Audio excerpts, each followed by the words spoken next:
Okay, so I think we can start. So good morning, everyone. Good morning to all speaker and guests who are in Zoom and also those who watching live from AUN YouTube channels. And so my name is Supasha or Amy, and I will be your Master of Ceremonies for today. And I would like to welcome again our audience, both in Zoom and AUN YouTube channels who are watching live. So our webinar today will be on practical ethic in a diverse ASEAN, new challenges and priorities for actions. So we'll apply ethics in terms of business, education, environment, and youth perspective. This webinar is organized by the ASEAN University Network in partnership with the Foundations for International Human Rights Reporting Standards and ASEAN Human Development Organization. And as we all know, ASEAN is the region's highly diverse in value systems, political structures, and wide socio-economic standing within its member nation. However, the COVID-19 pandemics reveal new ethical issues within ASEAN. And today, we will discuss and touch on ethics to a different lens and perspective from the experts we invited. And today we have several experts and key resource individuals from various sectors and countries with us. And I am more than grateful to also mention that, we have over 1,000 participants registered for today's webinars. So, thank you very much for all of you, for joining us this morning. And if you have any questions during the webinar, please do not hesitate to leave your queries in the, Zoom chat box and also on the YouTube channel's comment box. I've heard from my team that the comment box in the YouTube channels is pretty interactive since the early of this morning.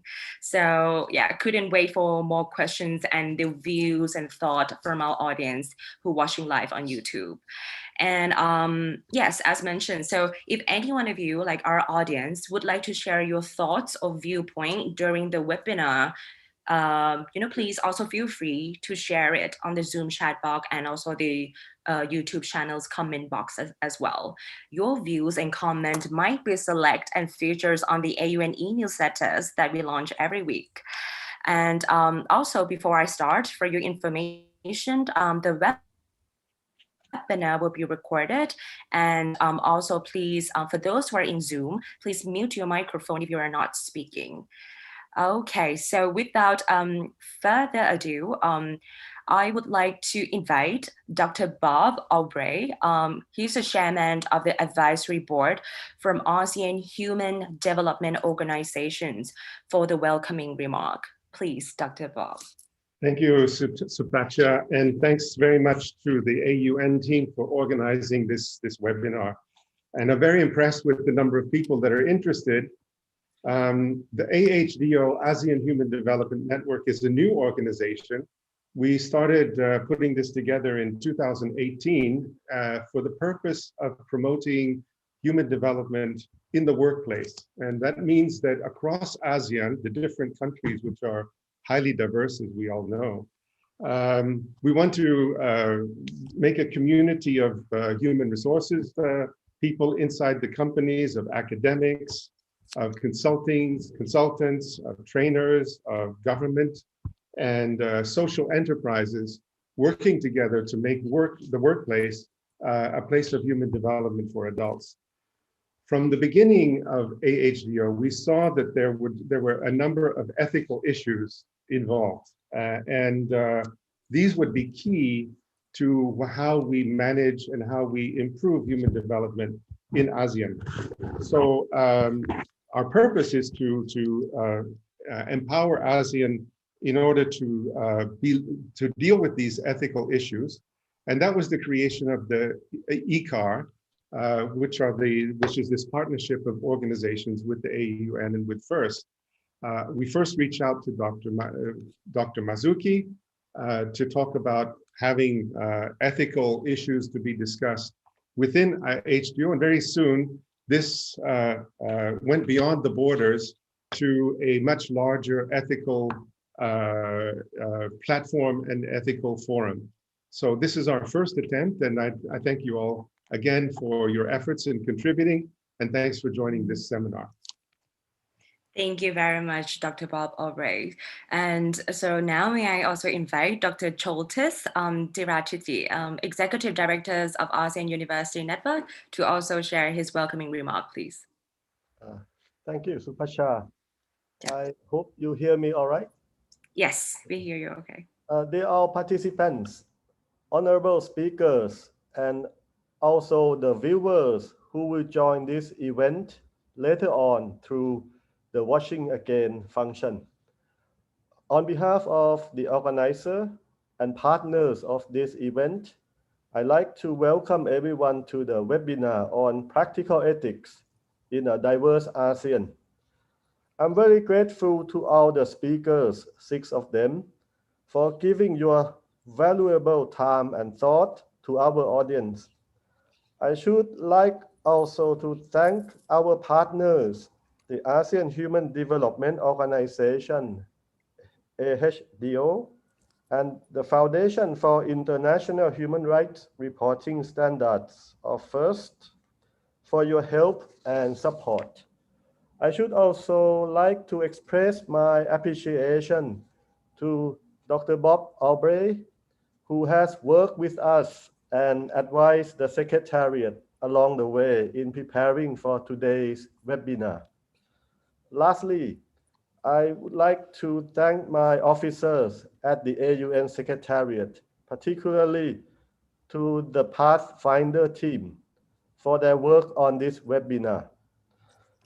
Speaking from the higher education sector, if I may make an observation, ethics enter into most universities' vision, mission, objectives, core values, and even in the study program specifications of many degree programs, aiming to foster graduates with ethics being parts of their human quality.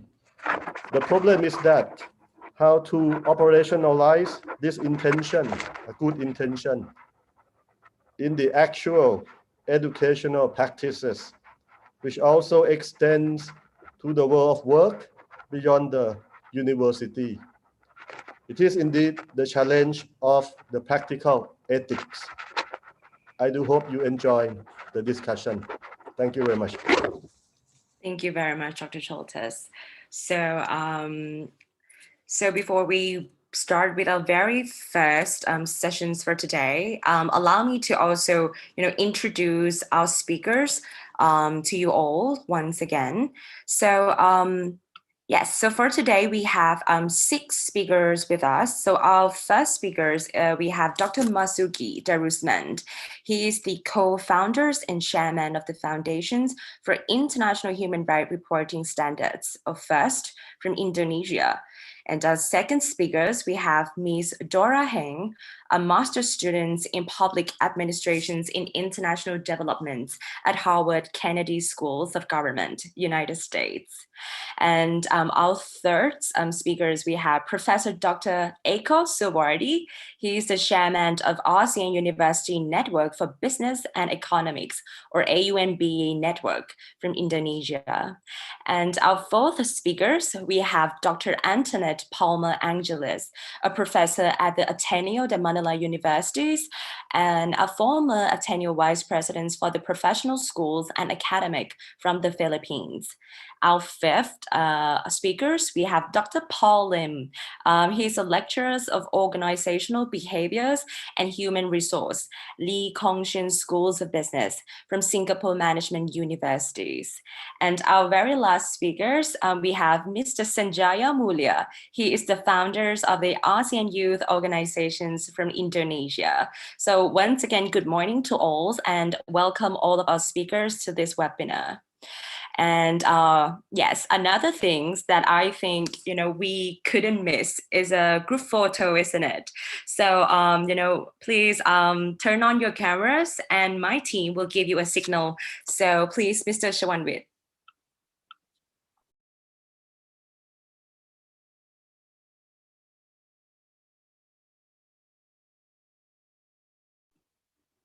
Mr. Shawanbit, don't, okay. So keep on smiling. 1, 2, 3. Keep smiling.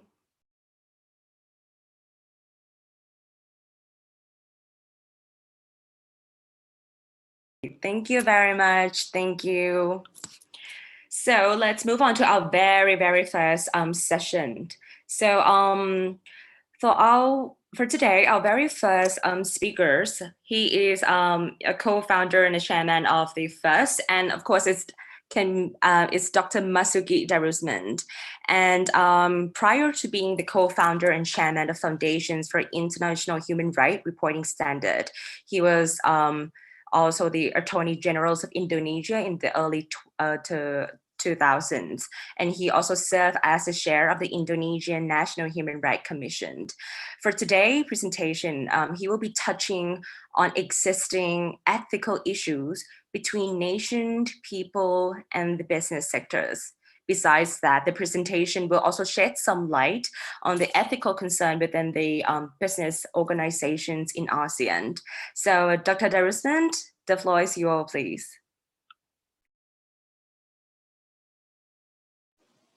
All right, thank you. I've unmuted. All right, thank you. Yes.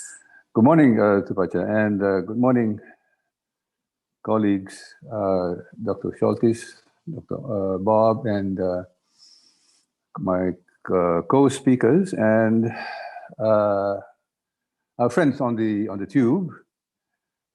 Greetings from Jakarta. I'm based in Jakarta, and I would like to, at the outset, thank the organizers, AUN and AHDO, for organizing this together with all of us this morning.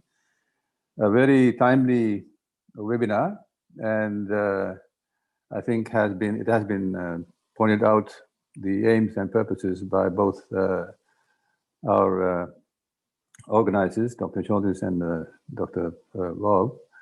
But let me just start by making this grand statement that on the basis of the theme of this webinar, practical ethics in a diverse ASEAN and new challenges and priorities of action. The background, of course, to this has been, as was clarified earlier, an initiative to see how we might look at the process unfolding in this region with regard to changes that have taken place over the past 1 year. And let me read out a statement from Dr. Scholtes, slide 2, please, that after the cataclysmic year that is 2020, humanity is now facing the challenge of not only reevaluating societal norms, but also confronting deep-rooted issues. We are at a critical time where people are not only ready to tackle these challenges, but eager to. That is why our aim is to identify ethical priorities in the ASEAN region through a cross-sector examination and to generate possible avenues of research or solutions. Slide 3, to encapsulate what was mentioned by Dr. Scholtes, as we move forward, at least 5 points stand out. 2020 as a cataclysmic year, re-evaluating societal norms, confronting deep-rooted issues, identifying ethical priorities, and generate possible areas of research. Now, let's look at what comes out of this. First of all, of course, the what is this term, cataclysmic, does, I think, lay out the context of our discussions. It is certainly cataclysmic, which the understanding of what this means is being an event that brings great changes, an event that is foreboding, in fact. Yeah? It borders on, perhaps, on the apocalyptic, if we even know what that could mean. But the connotation of cataclysmic, of course, is a massive flooding, a deluge. And it could have a cleansing effect, and therefore pointing to a new beginning, to a new start in the region. And that's why it is a context that leads us to a re-evaluation of societal norms on a global scale. So you see the connection between what has happened over the past year, the pandemic primarily, of course, and which leads us to a need, as was mentioned, a need and an eagerness to reevaluate societal norms. And inevitably, this will bring us to confront deep-rooted issues. As we go along, it will be evident what these deep-rooted issues are. But certainly, we are looking at a phase in the history of mankind where these deep-rooted issues will have to be identified and addressed. And if that is the case, then it does open up a grand new vista to reorder our ethical priorities. So you see the connection of all these points that finally lead us to a key element, and that is, as we move forward, there is a fundamental need for research.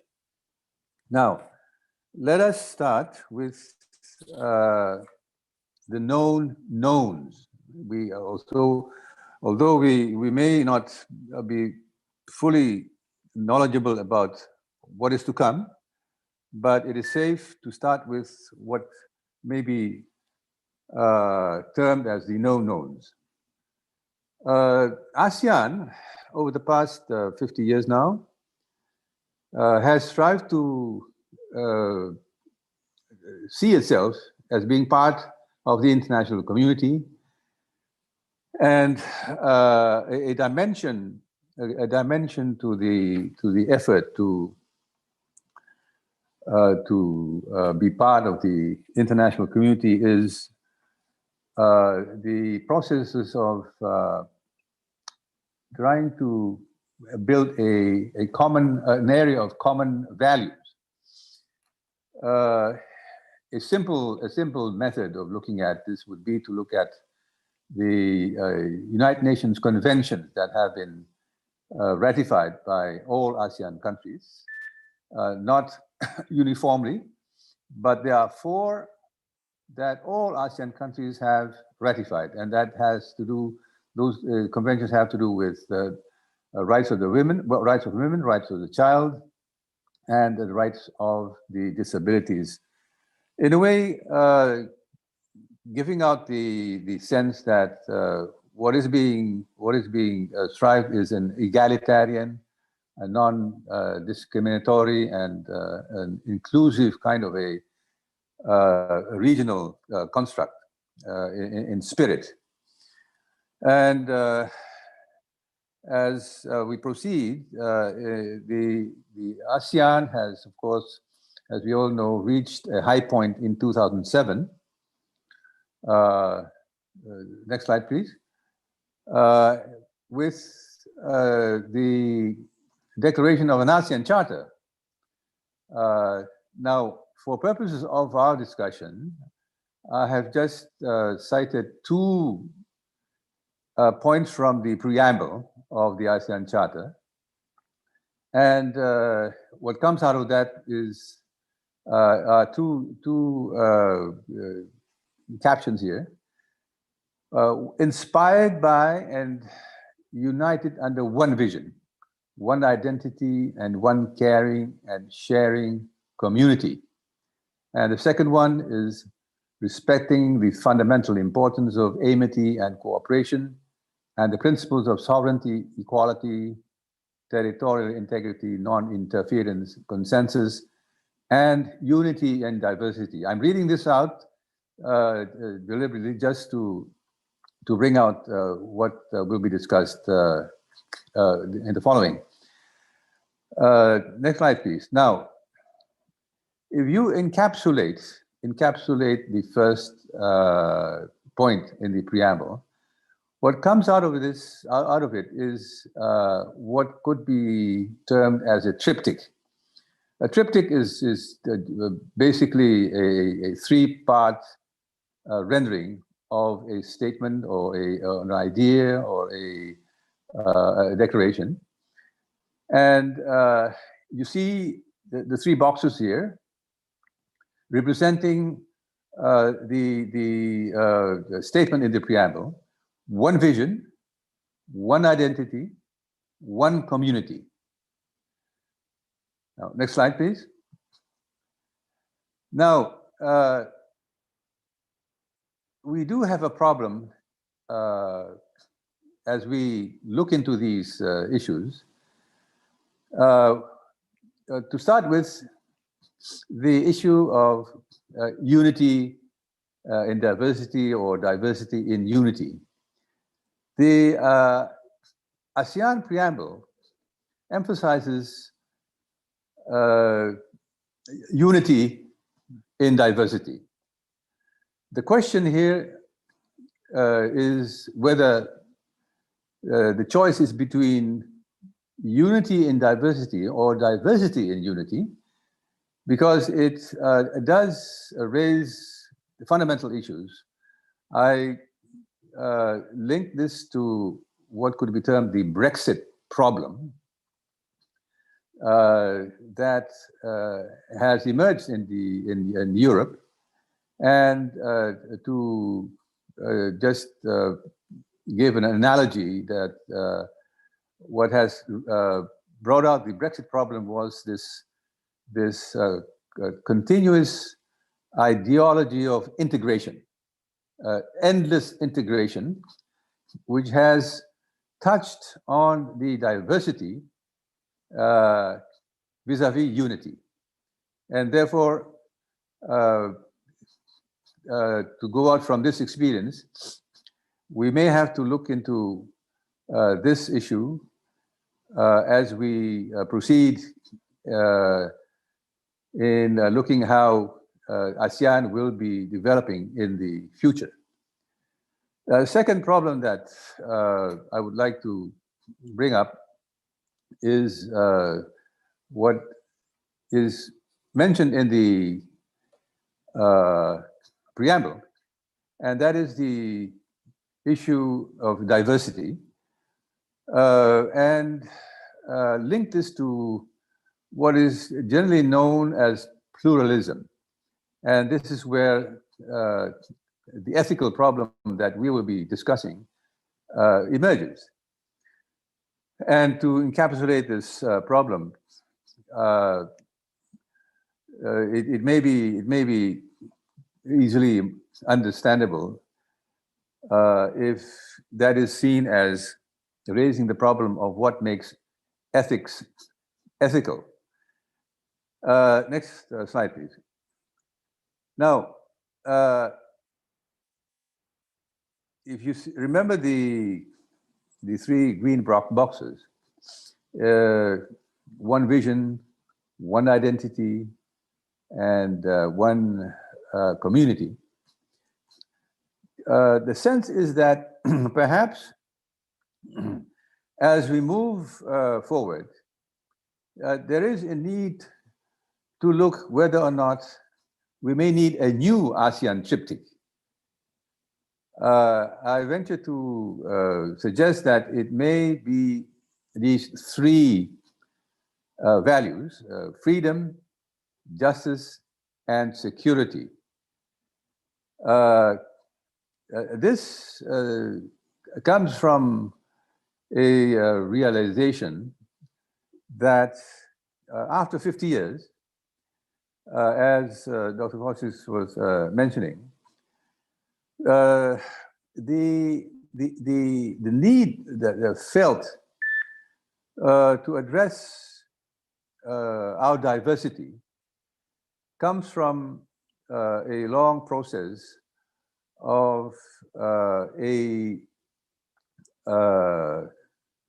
orientation within ASEAN to hold up to uphold the three values of vision, identity, and community that has perhaps led to a sense that after 50 years, the so-called Brexit problem has reached a point where ASEAN citizens feel themselves becoming more self-conscious because of the social media, because of the progress of the economy, because of changes in the society, that citizens and people in ASEAN feel that perhaps there is more than just to vision or identity or community, and that is a sense of the need for greater room to move around, to be able to express oneself. Equally, a sense of greater aspiration for not only a single identity of ASEAN, but also equality and justice, a value that comes along with a sense of self-consciousness and being aware of one's self-worth as an individual, and therefore a sense of entitlement to a much more just society, other than just emphasizing that we are all one people, one identity in ASEAN. And thirdly, the value of security being a value that has emerged in the recent period due to the fact that we are now facing global issues such as climate change, the environment, and terrorism. And therefore, there is more than the need to look at ourselves as just one community, but there is also a need to be proactive in securing our well-being jointly in confronting the global issues that we are facing. Next slide, please. Now, just to put these two triptychs together, one can see the comparison here, looking at the green boxes and the red boxes. The green ones being the original ASEAN triptych, one vision, one identity, one community, and what could be termed a complementary ASEAN triptych, freedom, justice, and security. Next slide, please. Now, just to make certain comparisons with what is happening in Europe, we have here a European Union triptych, which consists of three values that define the self-image of Europe, of the European Union. And that is, and you will see at the bottom of each value, vision, identity, and community, a commonality with the ASEAN Charter. In this case, in Europe, the vision is a European Union that is based on the state, a pluralist state, a democratic state.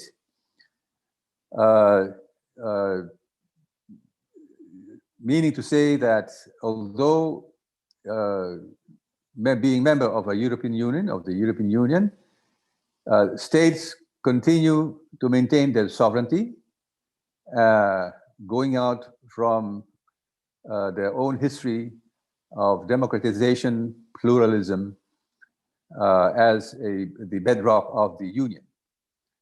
The European Union identity is a supranational identity, a unionist, which states have conceded part of their sovereignty. It has not conceded the whole sovereignty, but empowered the European Union to function as one entity, as a union, as a single entity.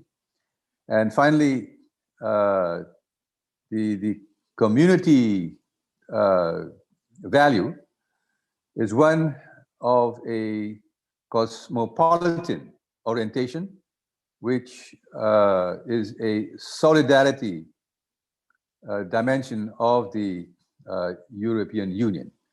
So what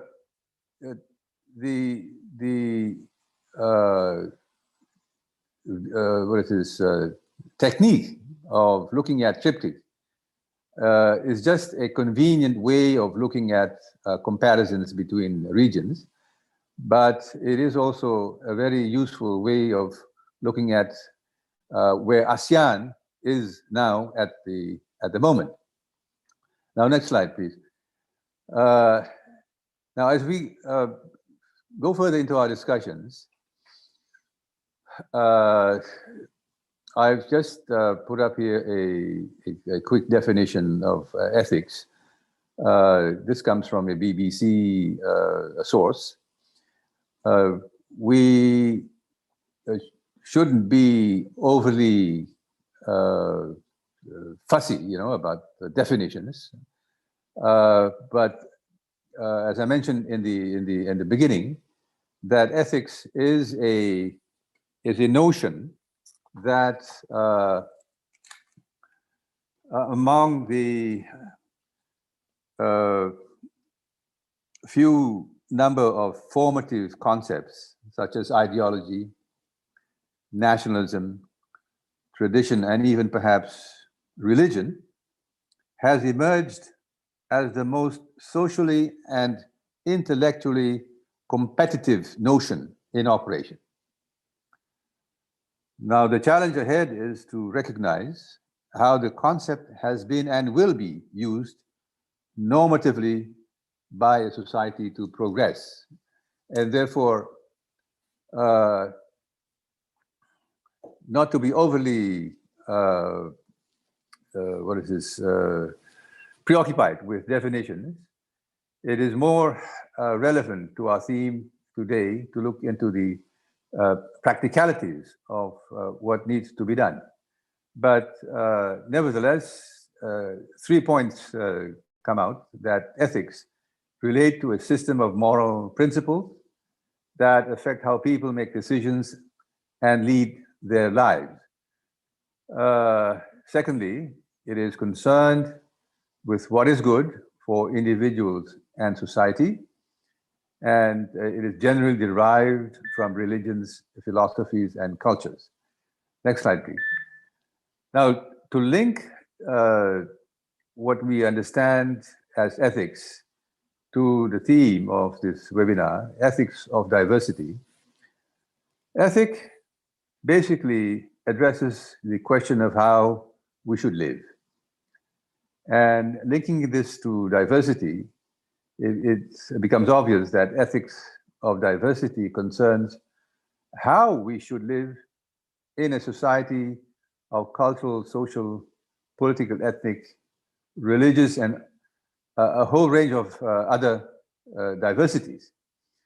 And this brings us, next slide, please, to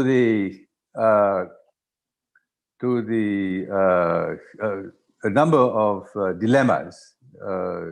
We can go into this as we go into the Q&A later on. That there's always this dilemma between diversity versus unity, and this is the ASEAN predicament, if I can say, at this stage of its development. Further, there is this challenge of having always to look at the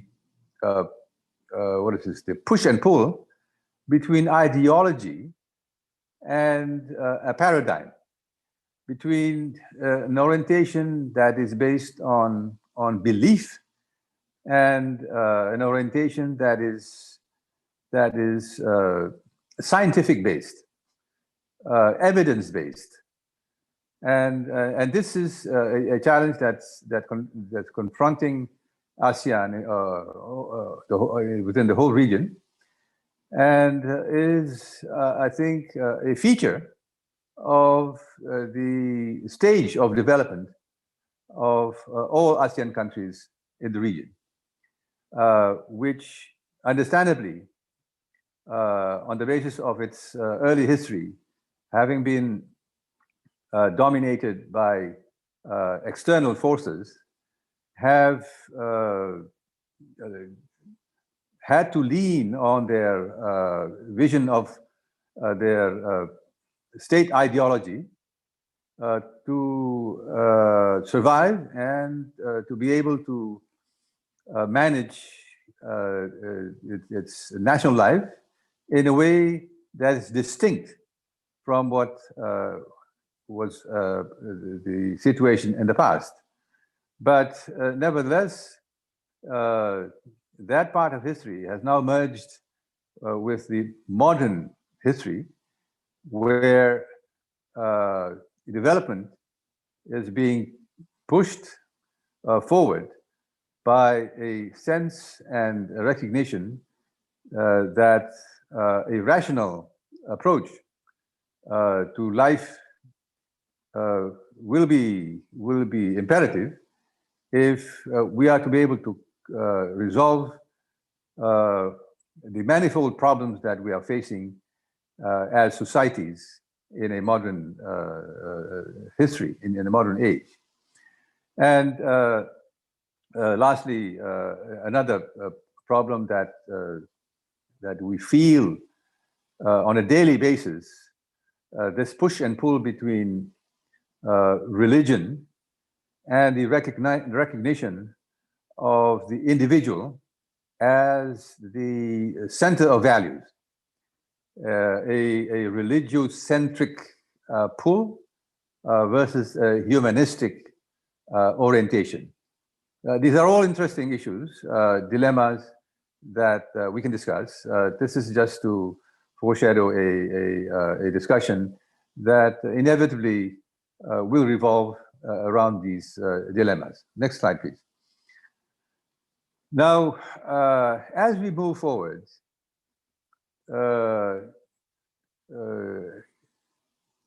ASEAN will need to see how their values and their ideologies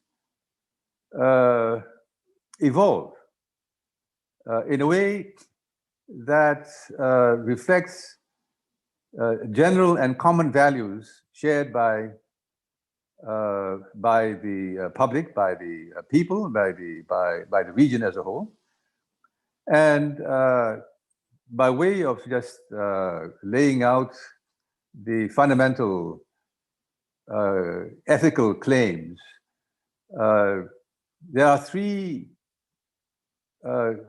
general ethical goods claims that, although debatable, comes as close as we can get to a common understanding and recognition of the well-being and the existence of each person in ASEAN, and that has to do with the right to privacy of person and sovereignty of the body.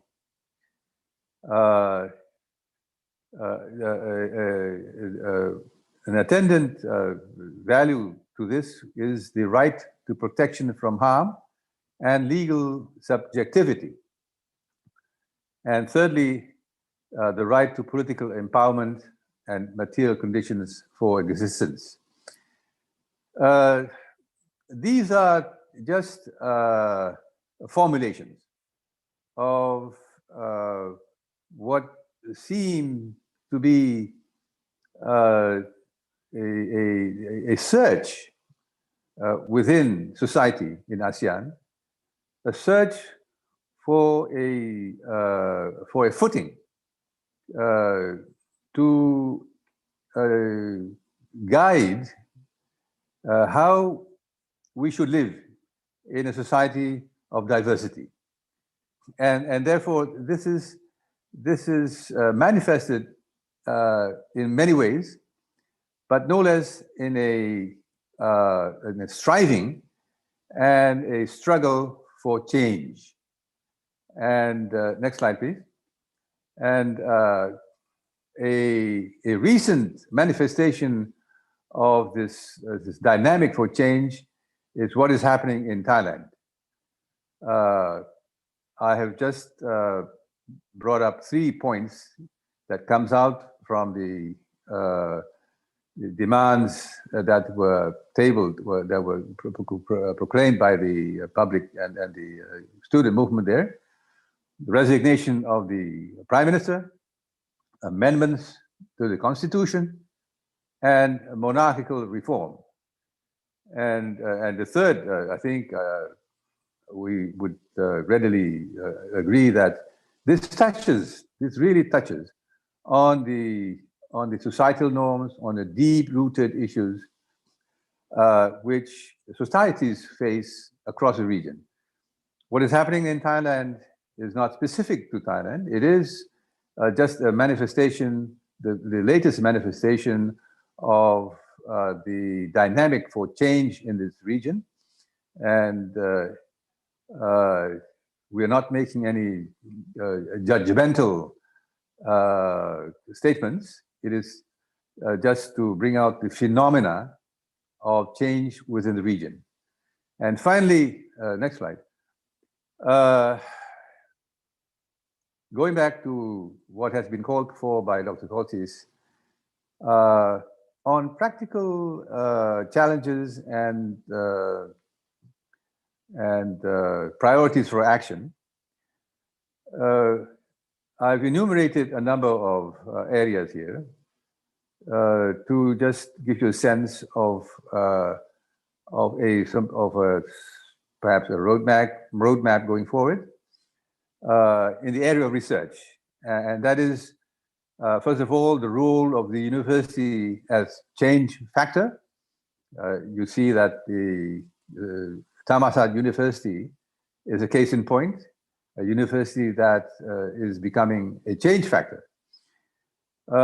Another issue is new forms of violence.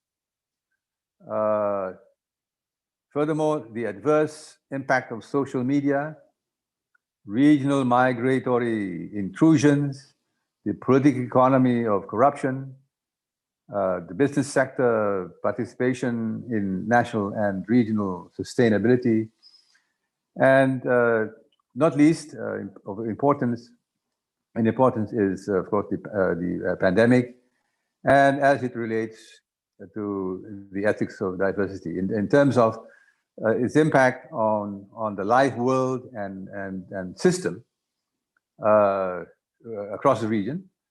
And of course, this would be of great service as to how governments should draw up their policies as we reach a stage now in our effort to combat this pandemic with the rollout of vaccination, a sense that there is renewed hope to be able to overcome the challenge, and that we are now going into the next stage. Now, the whole purpose of this webinar, of course, is not to defend any thesis. Yeah? It's to start a conversation, which should follow on this webinar, a conversation of the place of ethics within ASEAN as we move forward. Thank you. Thank you very much, Dr. Marzuki. So yeah, I have just, a bit of the questions, like briefly, but this one is related to the business ethic. So just curious, like, how can we have like a holistic solution to the problems we face, let's say in business ethic? And, should other sectors be engaged or involved? And if yes, then in what manner? Yes, I think that's a very good question. To start with, the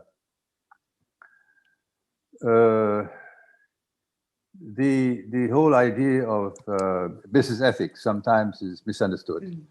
Mm-hmm. Because ethics has to do with moral issues, and business seems to be an activity that is seen as amoral. Mm-hmm.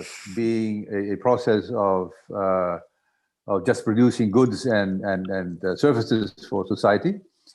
That is a fundamental misunderstanding about business, because business is a social institution, and therefore it has a social contract with society. And therefore, there is a entitlement on the part of society, but on the other side, on the part of business, to engage with each other in a way that benefits both sides. The business process in providing goods and services, and on the public side, the assurance that business operations do not result in impacts that harm the public. Now, just to zero in on your question, we can go into the history and much more detail about this. In 2011, the United Nations came out with a document, a very historic document, which is the United Nations Guiding Principles on Business and Human Rights. And therefore, after so many years, after perhaps 50, 60 years, we have now a consensus on how the interaction between business and the society should be conducted. It is a very concise document of 31 principles, and it is a platform that we could all look into and tap into as resource to look how we should apply these guiding principles within the ASEAN region, within the ASEAN context. But it has become, in the last 10 years, a document that is well received across the board, throughout the region and internationally. And therefore, more and more, it has become a focus of attention of governments in this region, and that is to see how policies can be drawn up that reflect the obligations of the state, of business corporations, and the opportunity or right of the public to redress their grievances if impact of business operations affect adversely the interest of the public. So that would be a very short response, Supada, and I am directing our attention as a practical path forward to the United Nations guiding principles on business and human rights. Thank you. Thank you very much, Dr. Marzuki. Actually, there is more questions coming from the audience, but I leave it later on. So let us move to our next speakers. And it is my pleasure to welcome Ms. Dora Heng. And today she will focus on migration within ASEAN and particularly in Singapore. And for once, globalizations and its process play a key role at the topic at hand. And so Ms. Heng will bring us and explore the issues Singapore faced that arose from migrations, including citizen populations, poor working living conditions, and also those issues being exacerbated by COVID-19. So Ms. Heng, if you may, please. Thank you. Great. So is my screen visible? Yes. Perfect.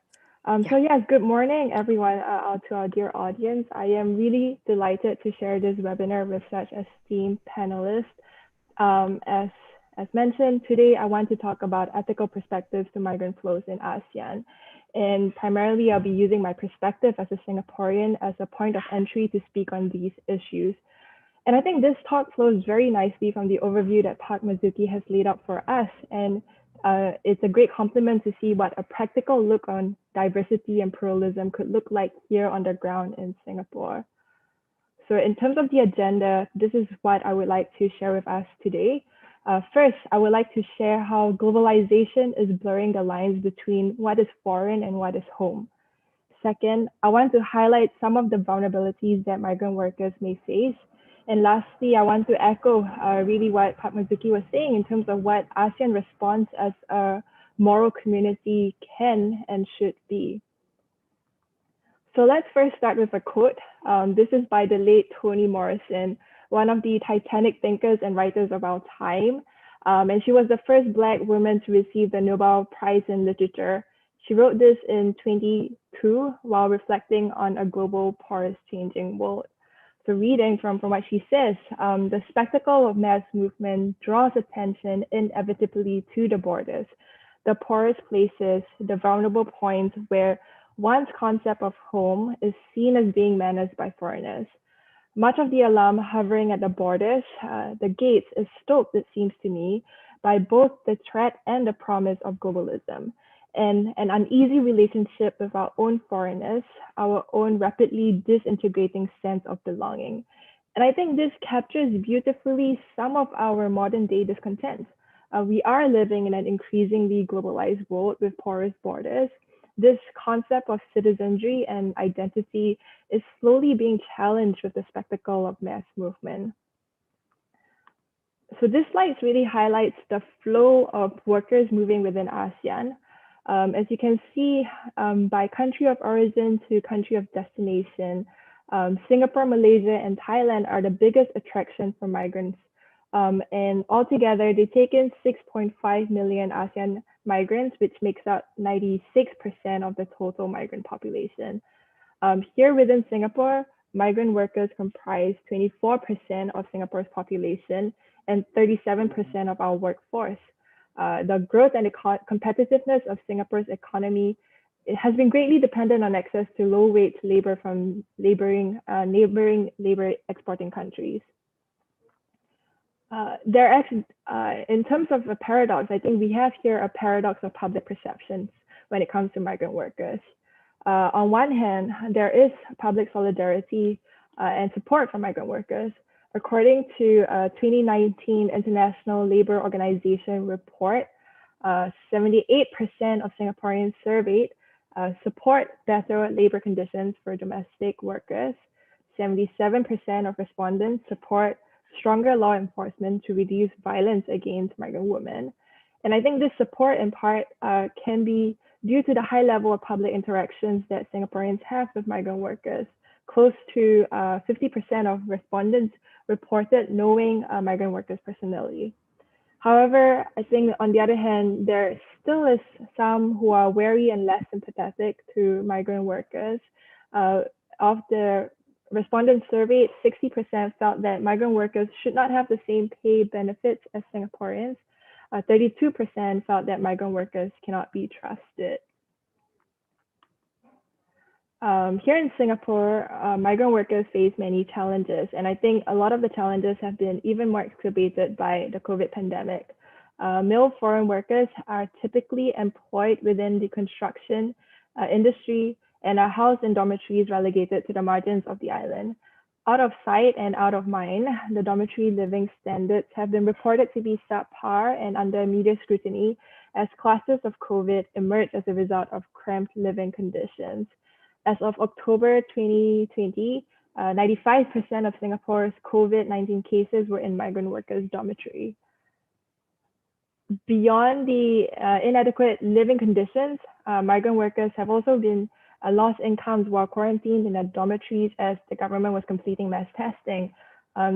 Civil society group, Transient Workers Count 2, they wrote in their shadow report to the UN Office of High Commissioners for Human Rights that migrant workers face uncertainty over their salary entitlements during the COVID-19 lockdown. And this problem around wage and labor protection was further exacerbated by obscure government advisories and a lack of political enforcement to enforce wage laws. And I think this is an interesting conundrum because without voting rights and absent of a immigration policy that offers migrant workers a pathway to citizenship, these workers are transient residents in Singapore who occupy the lived experience that could be a secondary in their host country. So as a disenfranchised political minority and a transient member of the Singapore community, migrant workers do not have a political voice. The government actively discouraged workers from engaging in collective actions to protect and enforce their rights. And the big questions I really want to leave for us is what is our obligation to each other? What can and should citizens owe non-citizens living in the same community? And here I want to introduce the idea of a moral community. And this is an idea echoed by moral philosophers such as Immanuel Kant and Martha Nussbaum. So reading from what Immanuel is saying, he proposes that all rational beings are members in a single moral community. They are analogous to citizens in the political sense, in that they share characteristics of freedom, equality, and independence, and that they live under their own laws. Their common laws, however, are laws of morality grounded in reason. And I think this sentiment is also echoed in the following quote below. As citizens, we participate in the making of policies that affect migrant lives, welcoming them or turning away. We are fellow citizens bound by a common set of moral concerns. For it seems that a sufficient condition of moral concern is causal impact. If what I do to B materially affects B, I must consider the morality of these actions and about the connections between dignity and a policy of treating human beings as ends. And I think this notion of a moral community, I would argue, is not just a Western concept. And here in Asia, we do have our deep-rooted cultural norms, such as the gotong royong spirit here in Southeast Asia, which really is about a spirit of community and mutual assistance. So here's how I propose what ASEAN's response can be as a moral community. And I think there are two ways we can look at it. First, I think there is a strong role for civil society and advocacy groups. Civil society and advocacy groups have made progress in securing greater migrant workers' rights. Groups like the Humanitarian Organization for Migration Economics and Transient Workers Count 2, they played an active role in raising public awareness about the poor living conditions that workers were subjected to during the lockdown. And the public backlash that was generated was instrumental to holding the government to account, as the Ministry of Manpower subsequently took measures to improve living standards for foreign workers. And while the host country plays an important role in ensuring legal protection for migrant workers, I think there's also a need for strong international cooperation and governance to push countries towards improving migrant protections. And here in ASEAN regionally, there has been a renewed emphasis towards protection and promotion of migrant workers' rights, building on the ASEAN consensus on the protection and promotion of the rights of migrant workers in 2017. The 35th ASEAN Summit that was held last year in Vietnam recognized the importance of improving migrant labor migration governance for migrant workers. And while Marzuki was highlighting there could be some that ASEAN as a unity, we're still working out what it means to be a unified organization. These non-binding ASEAN frameworks may make it hard to formalize enforceable labor standards, but I think this is still a step in the right direction to see ASEAN leaders affirming their commitment to supporting migrant workers and improving international migration standards. So I hope this presentation, short as it is, it opens the dialogue on what our ethical responsibilities to migrant workers are, and it offers practical avenues for engagement. So I think this draws me to the end, right on the dot, 10 minutes. Thank you so much. Thank you very much. Thank you very much, Ms. Dora Heng. So I have questions for you. So, given the paradox of public perceptions toward migrants, so want to know that how do you think we can improve the overall impressions that citizens have of migrants worker? I think this one is pretty challenging because somehow I think it's deal with mindset and so on and so forth. So yeah, would like to hear from you. Mm-hmm. And I think that's a really interesting question because there is something about perception and what we know of the other, and something about demystifying the other. I think that's precisely my argument, that there needs not the boundaries between foreign and home should not be that distinguished. It needs to be more. It needs to be a community where we see each other as members of the same community. So I think this question on how do you improve on perception, how do you bridge the gap is important. And there have been some interesting community groups and cases that I think Singapore has a spotlight on. So in Singapore, there has been a migrant poetry community where migrant workers are allowed to have a platform to share their works of poetry, their works of literature, and also migrant workers as a band. They have a platform to share and showcase their culture. So I think that really bridges the gap where we can see each other as for your culture, to enhance the diversity of who's living in Singapore beyond just the labor aspect of your identity here in Singapore. So I think that's one very interesting way, the arts and the culture, where we're really highlighting our human and cultural aspects of our identity. I see. Thank you very much, Ms. Dora Heng. Actually, we have a little bit time left, so I want to squeeze in another questions for you because I think a lot of our audience is students. So as you have covered the Singaporean migrant issues quite well, and I am sure many of our audience may wish to learn more about the treatment of migrant worker in their country, or how their fellow countrymen and women are being treated abroad. So, what are some way that they can learn about what is happening, as well as how to help improve this working condition? Yeah, and I think I'm going to qualify this by saying I may not be able to speak to the specifics of other countries. Yes. but maybe if those, I mean, our audience would like to probably learn more of what is happening, maybe is there a platform or a groups or a channels, or that those who might be interested could learn more about this issue? But so I can offer a perspective from this question on, as students, how can you engage from your home countries? And I think the beauty of this very virtual talk is that we do have students represented from a wide range of ASEAN countries. And as you can see, I think ASEAN really brings the diversity of, who is exporting and who is receiving migrants. And I would actually encourage for people who are, for you to hold your countries to account. So in whichever countries you're in Philippines, in Indonesia, think about what your government is doing to support the protections and the labor standards of your citizens. I think there's the broad topic about labor, the broad topic about skills upgrading, the broad topics about how human capital needs to be developed within countries. I think it's not just a migration issue. I think it's a labor issue. It's a labor policy issue. So I think there's a lot of what you can read from how your country is supporting policies that has a regional impact. Okay, thank you very much, Ms. Dora Heng. Yep, thank you.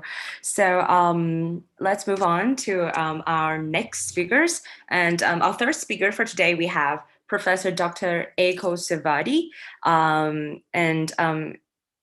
Besides being the chairman of the AUNBE, Dr. Suwardi, he also currently the deans of the faculties of economics and business of Universitas Gadjah Mada. So please, Dr. Eko Suwardi, the floor is yours. Thank you very much. Let me share my slide.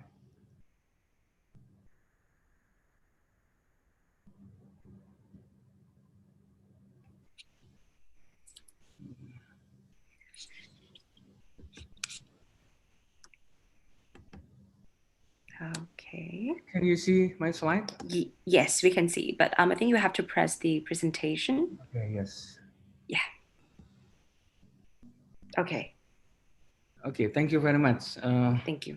Very good mornings, all distinguished participants, organizers, speakers, and all representatives from the organizing committee of this webinar. I'm quite happy to be with you all this morning to share my personal views in this topic of ethics in ASEAN economic recovery. First of all, I'm going to emphasize that I'm going to talk in the certain topic in the current issues about the ASEAN economic recovery, because as you know that right now we are facing the same problem around the world, including in this ASEAN community.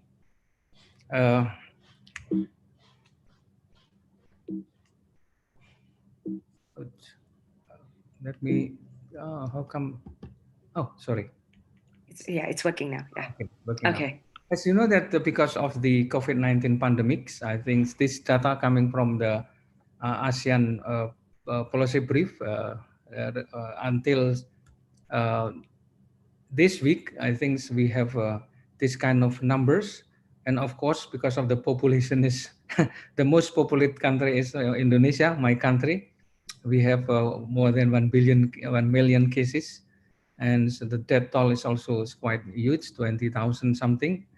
And of course, so from these figures, I think we realize that the number of cases in these regions is increasing right now. And so far, the delta increasing is still steady. So this is part of our concern, I think. And because of these cases, then the global policy trying to curb the pandemics using this kind of policies. We call it a lockdown maybe, yeah. And the lockdowns can be in the form of social distancing, staying at home, yeah. And then like we are now, instead coming to Bangkok in the headquarters of AUN Secretariat to have this webinar, but we have to stay in our own home. Stay at home, limit people activities, limit business activities, people quarantines, try to develop vaccine and so on and so on. This is, I think, globally implemented. However, in the same time, because of this kind of policies, in one side, we hope that the community health is going to improve. The pandemic spreading is going to be curbed. But in the same time, this is also have the effect to the economy. As you know that I took it from the IMF update in this January 2021. The growth projections of the world economy is like this one. The global economy last year's minus 3.5%, and IMF hope that the global economy in this year is going to be growth in 5.5, and then in the next year is going to be in 4.2. And then advanced economies, like in the developed countries, last year they plummeted very deep, minus 4.9. And then in 2021, hope that they are going to grow 4.3 and 3.1.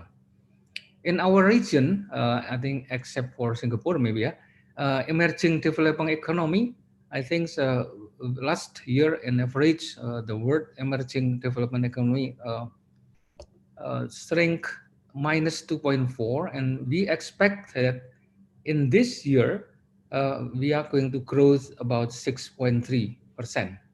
And I think this is something that is in the same time, so we quite optimistic, but this is also challenging. We can see in our own region, in ASEAN, according to the forecast by the World Bank, last year we are in 10th ASEAN nation. We decreased our economic growth by 4.3%, but in this coming years we are going to growth in about 5.4%.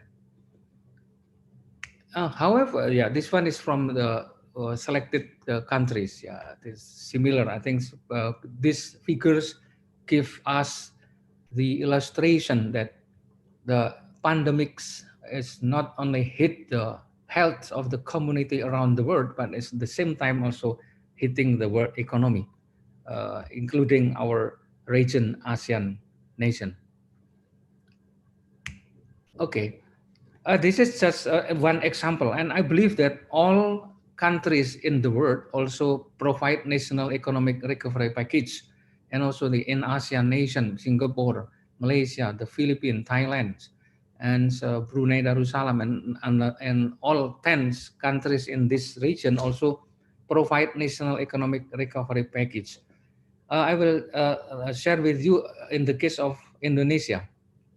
In Indonesia, we have what we call PEN, Program Pemulihan Ekonomi Nasional, or National Economic Recovery Package.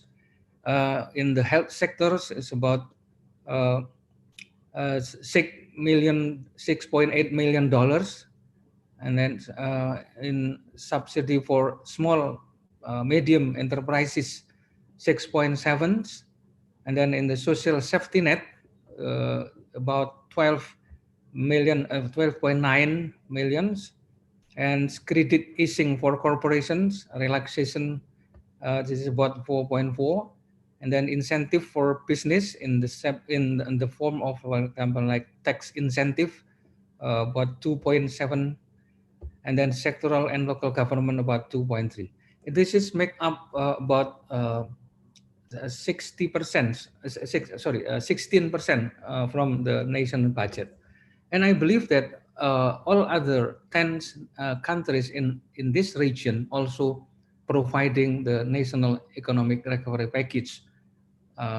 This is take a lot of money from the government pocket in this region.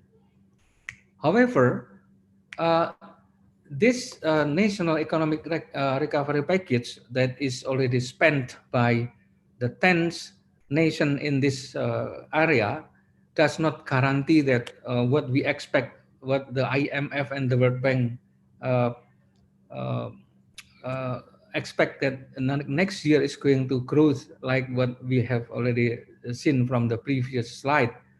But I think this is still depends on ourselves, depend on our governments and also the business response to this kind of national economic recovery package.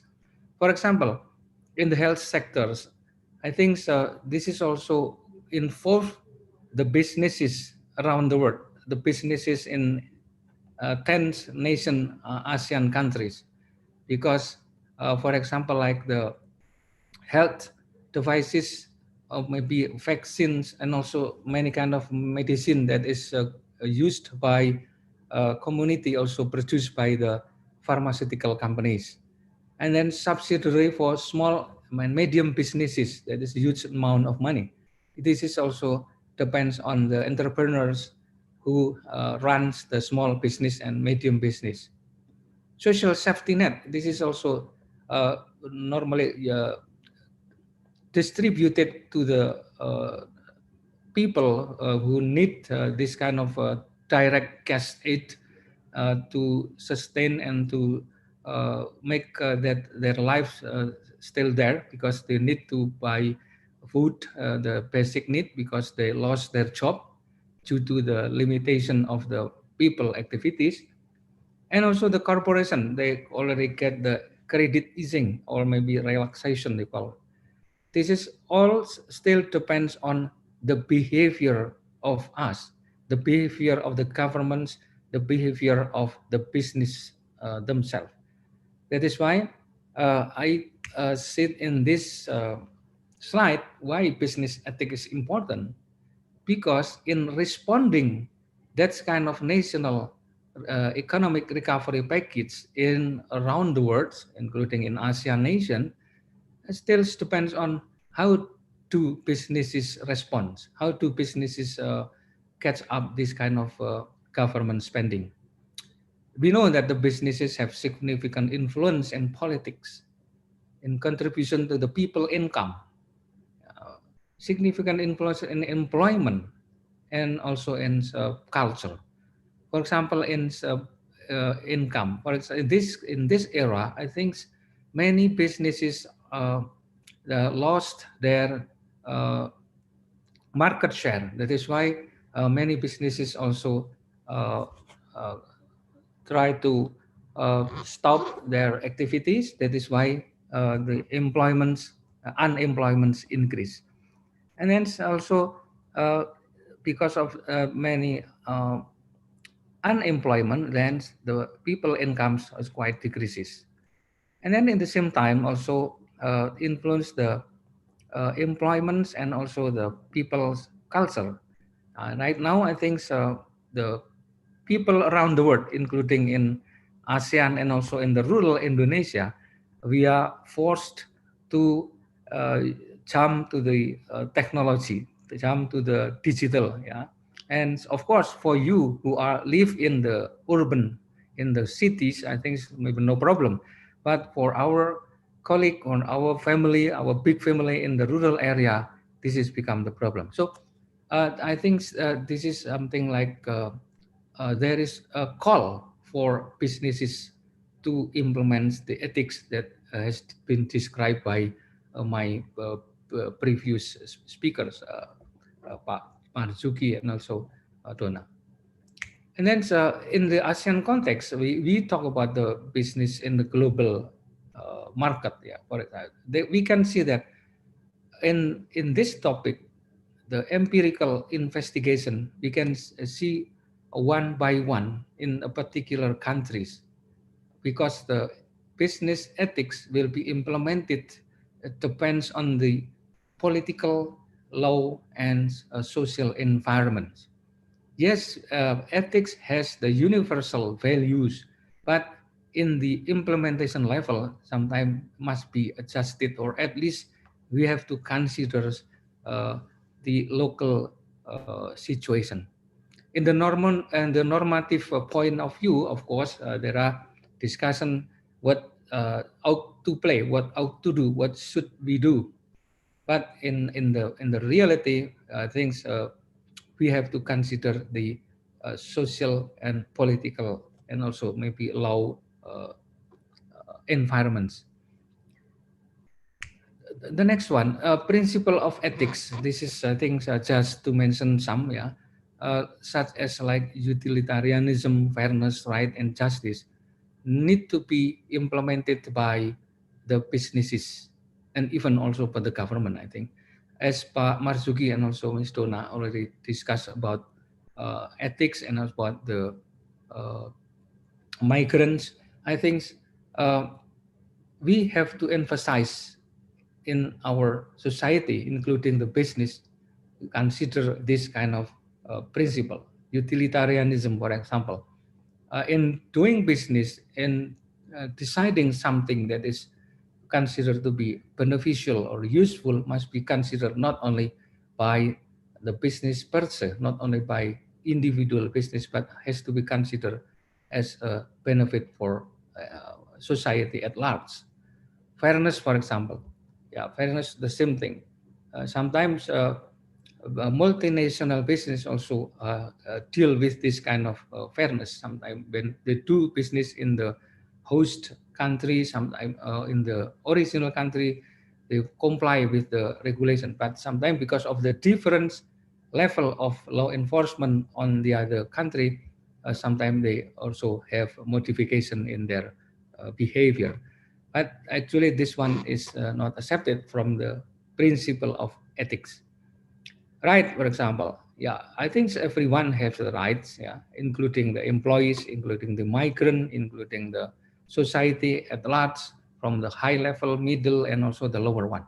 So I think the ethics is quite important for everyone, including the business. Of course, this is something that is sometimes the student asking whether ethics is really important because there are already laws. Yeah, but I always say that even though there's already law there, but ethics is still quite important in order to not breaking the law. And I think so for the next step in recovery step, McKinsey offer this kind of 5 levels for economic recovery. McKinsey mentioned about the manufacturing hubs, green infrastructure, investment in digital, talent, reskilling, and high value food industry. I think those 5 levels also quite related to the ethical behavior of the businesses. Yeah, because when we become the manufacturing hubs, we have to consider the supply chains and supply chains must be distributed. The benefit must be distributed fairly. Green infrastructures, yes, it is going to be promoting the ethics in the environments because as we know that pollution is already a problem for us, and hopefully that the green infrastructures will overcome this kind of problem. In the same time, digital investment, I think is going to make the people has access to the information and to the economy, and also reskilling and high value food industry. And the final say that I'm going to quote is from the presidential speech in the ASEAN Plus 3 summit. The one word is cooperation. Cooperation among us. Cooperation amongst ASEAN's countries, plus 3 countries. Among us in the communities, among us in the universities, among us in the businesses, in dealing with this common problem that we are facing right now. We have already infrastructure, for example, like macroeconomic research office, and Chiang Mai initiative, and also emerging rice reserve. This one must be activated to overcome our similar problem. And in our network, ASEAN University Network, I think let's strengthening our network because ASEAN University Network already provide us revenue and also a place for us to collaborate with of course, the sub network, yeah, ASEAN University Network has several sub network, including ASEAN University Network for Business and Economics, where I'm chairing right now. So the final say that I'm going to say that ethics is quite important in facing the recovery of the ASEAN economy. Thank you very much. Thank you very much, Dr. Echo. Since we are, behind schedules a bit, I have a very, very quick questions for you. But I'm not sure that whether is there the answer to this of my questions. This is my personal wonder. So talking about, business practicing principle of ethic, I'm just curious that, is there a how can we measure or ethic that has been practiced in business? Is there normally a criteria or that we can measure that the business has been practicing the ethics? Okay, I think so. How to measure whether the business already conducted? Yeah, they normally have their own what they call ethical code. Yeah, this is part of the self-assessment for each business to do ethical way.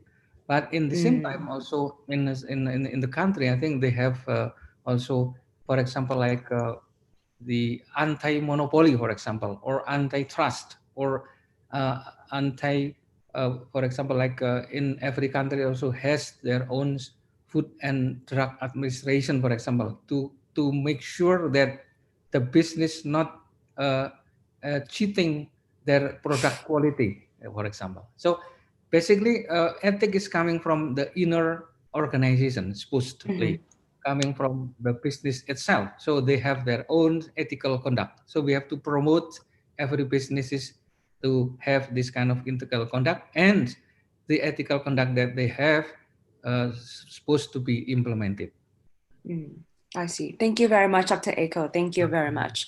So next, I would like to move on to our fourth speakers.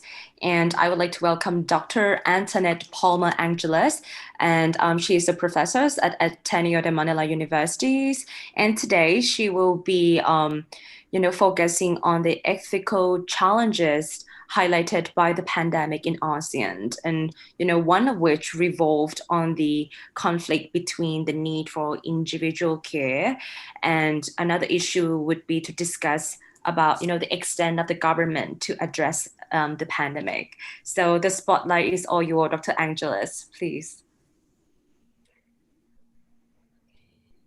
Good morning to everyone. Good morning, friends, and thank you, AUN. Good morning. Good morning. Webinar. I'm from Ateneo de Manila, and my perspective is largely the Philippines, but I try to draw from my own readings of the other countries.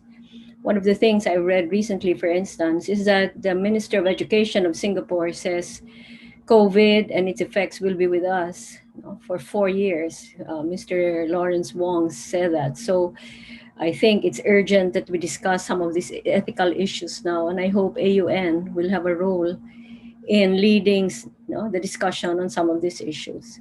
So I offer actually questions, ethical questions for consideration. These are not theses, and I hope it will lead to more discussions eventually, and some groups picking up some of the challenges that I wish will be discussed. Actually, I pick up from what Dr. Schulte says, that ethics has been talked about for a long, long time. But my own personal problem with ethics is that people talk about issues, talk about challenges, but we do not really talk about how we can make people ethical. And here I think it's very important that schools really do their jobs in training people not to talk only about values, but to talk about measures. How can people be taught to decide to be ethical? So the structures, of course, are very important, but I think the ultimate question is how can we help people become ethical? So that's the context of my proposals for this morning. And so I just have two issues and a very brief discussion on priority for action. The two issues are, I call them wickedest, because in fact, there are a lot of ethical issues that have emerged with COVID-19. But I choose these two because I feel, especially in my own country, that this will become things that we will have to grapple with within the next years. And then priority for action, I hope that is where we will discuss in our future webinars. No? How can we address some of these problems? So I just have a laundry list here of some of the issues that have come out, and many of you are probably very familiar with this. The whole idea of healthcare inequity has become even clearer in countries without universal healthcare. So that has become very clear.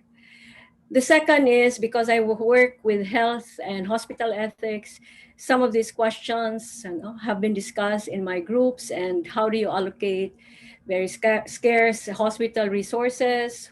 Who do you treat first? Cancer, COVID, the old, the young, and how do you triage? How do you determine priorities? Okay. And then, of course, the threat to privacy of tracing apps. And then something which has always bothered me, and we've had this discussion group with the finance minister, the finance secretary of the Philippines. How do you grapple with the question of a few lives, sacrifice a few lives to save the economy?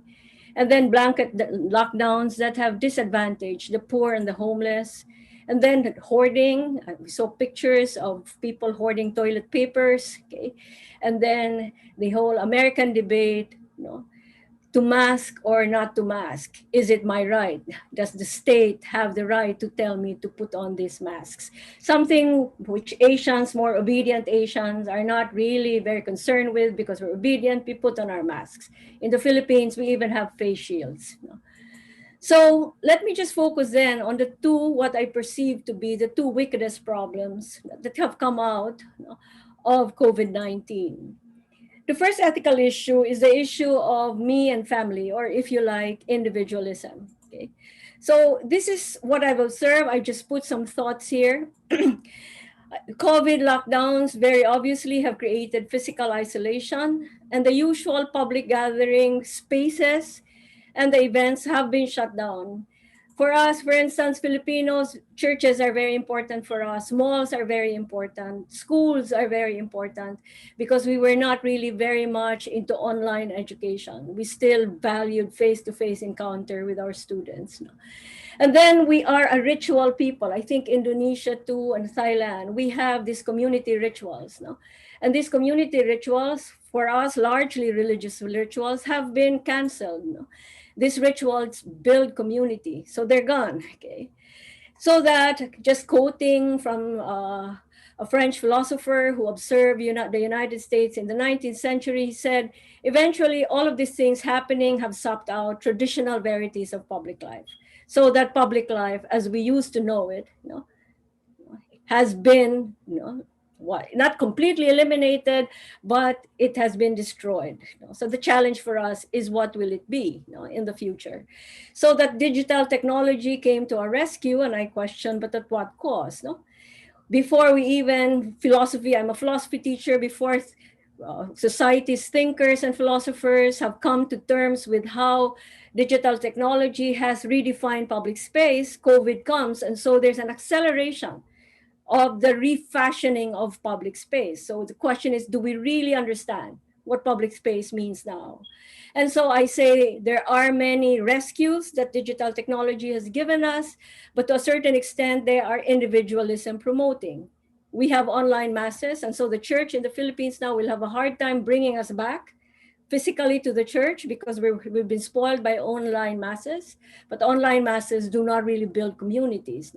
There are online classes, work from home, online banking, even online bonding, as we love to call it here.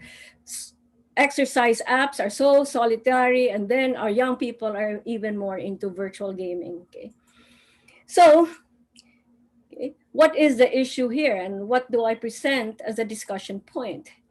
To avoid COVID, every person and her family should take care of themselves. For me, it exacerbates an already very strong Asian tendency to prioritize family and clan. Okay? So has personal interest become excessively important in a time of COVID, because of the emergency situation? Has it been further encouraged? Okay, so that is it personal freedom above anything else? No? For instance, I'm very disturbed when I see some things happening in other countries, in Western countries, where it seems that personal freedom is more important than the communal good. But I wonder if the personality of ASEAN societies will also change because of COVID. Okay, and then I think I call it fitful push, because we've been on and off pushing for the common good in our struggling Asian democracies. But has COVID made it even more difficult? Even if we see young people in Thailand, even if we see young people in Bangkok, but because of the emergency situation, our push, which was gaining steam for the common good, has it taken on a retreat? No? Has it been put aside? Okay? So the issue for me is, how have we become more individualistic and familial because of COVID-19? The second issue is the whole idea that because of the emergency situation, government will take care of everything. Okay?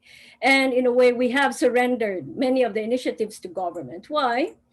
Because wicked problems of COVID are very systemic. They're not organizational problems. They're not even the problems of network businesses. They are systemic problems. And so they require systems-wide intervention. And who can do that? Okay. In the Philippines, civil society stepped in right away at the beginning of COVID. We gave money, we gave food. Some of our religious congregations went into the usual volunteerism, but many people could not go out. And people were afraid that they will lose their jobs. And because of that, people felt that they could not keep giving all at the same time. Business stepped in, but business resources are limited. And in the end, whose resources can answer the emergency situation of COVID? It's really government. But the problem is, when government steps in, government brings in new problems, because government is run by people who we did not necessarily, some of us, elect, and who have their own vested interests. So that what have been the issues that have come out of this? Big governments politicize health concerns and use health concerns to pursue agenda that they've always been wanting to pursue, and now they cover it within the emergency situation of COVID. Governments that do not want to leave office, governments that are red tagging people who oppose to them, so that big governments have used our health concerns to push aside some of these health concerns, in fact, to focus on their own interests. So there's a lot of politicization of health concerns. Second, many of us feel that our individual rights have been put aside, and we were willing to do it for some time because the fight to COVID is much bigger than all of us. So on the one hand, I said we became individualist, but on the other hand, we are also afraid that big governments have begun to even more infringe on our individual rights. Okay, and then as Ms. Heng says, there are the exclusion movements of some peoples and some governments has become even more, has been highlighted because governments have to protect their citizens. And so we exclude travelers, we exclude tourists. And I'm just so afraid that at a certain point, it becomes a habit and we will not snap out of it, even when 4 years from now, hopefully we have a new normal. Okay. And then the other one is, as we all know, we have countries, governments have to revive their economies at all costs. And this has brought in many issues about how many should we allow to die in order to revive the economy. At the early part of COVID, we were saying, businessmen which were in our think tank for what to do for our emergency think tank, they were pushing to open business because they were losing money. But the thing is, the challenge is, if they open business, then we will have more people dead. And so our health workers, our hospitals were also lobbying that you are not the only ones concerned in this fight against COVID. We will be overwhelmed and so on and so forth. So the government has to make those kinds of decisions. And then, and I bring in where most countries are now, how do you go into a rational vaccination program? Who do you vaccinate first? And I'd like to make special mention here of the Republic of Ireland, whose vaccination program is on their website, and it's very well thought out. No? They have prioritized and they explain the prioritization, and believe it or not, they say what the ethical principle is for their prioritization. And I hope we are able to help ASEAN do that. No? ASEAN governments to help rationalize their vaccination program. So that is also another challenge. No? As far as government and its big role is concerned in the fight to COVID. I'm a philosopher and I teach the ethical principles a lot. In times like this, and even in normal times, business and government are always very quick to draw from utilitarianism. Okay? But utilitarianism, while it's not a bad ethical principle by itself, says the greatest good for the greatest number. That's utilitarianism. The problem, however, is that you here good really translates as utilities. Okay? And utilitarians do not have a hierarchy of goods. So that who will prevent our decision makers from equating different utilities as if they're one and the same? Is economy the same as human life, for instance? Okay, so those are the things that we have to consider. Okay, so what are my own suggestions for priorities of action? I think the discussion on common good should really be strengthened, and because it has retreated in COVID, to be revitalized even more. What is the common good in the time of COVID? Okay, we must talk about it, especially in education. Okay, I think during the first year of COVID, we were just scrambling to figure out how we will go online.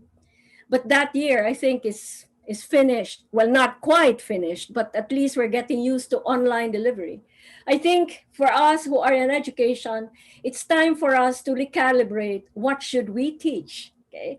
The subject matter and our curriculum now should have to be adjusted because of the new emerging needs coming out of this emergency situation called COVID. What should we teach?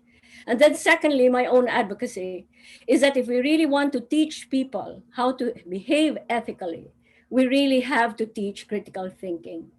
Without critical thinking, there cannot be ethical behavior. Because not only because of COVID, but because of digital technology, which has propagated and accelerated and redefined groupthink more than I can imagine.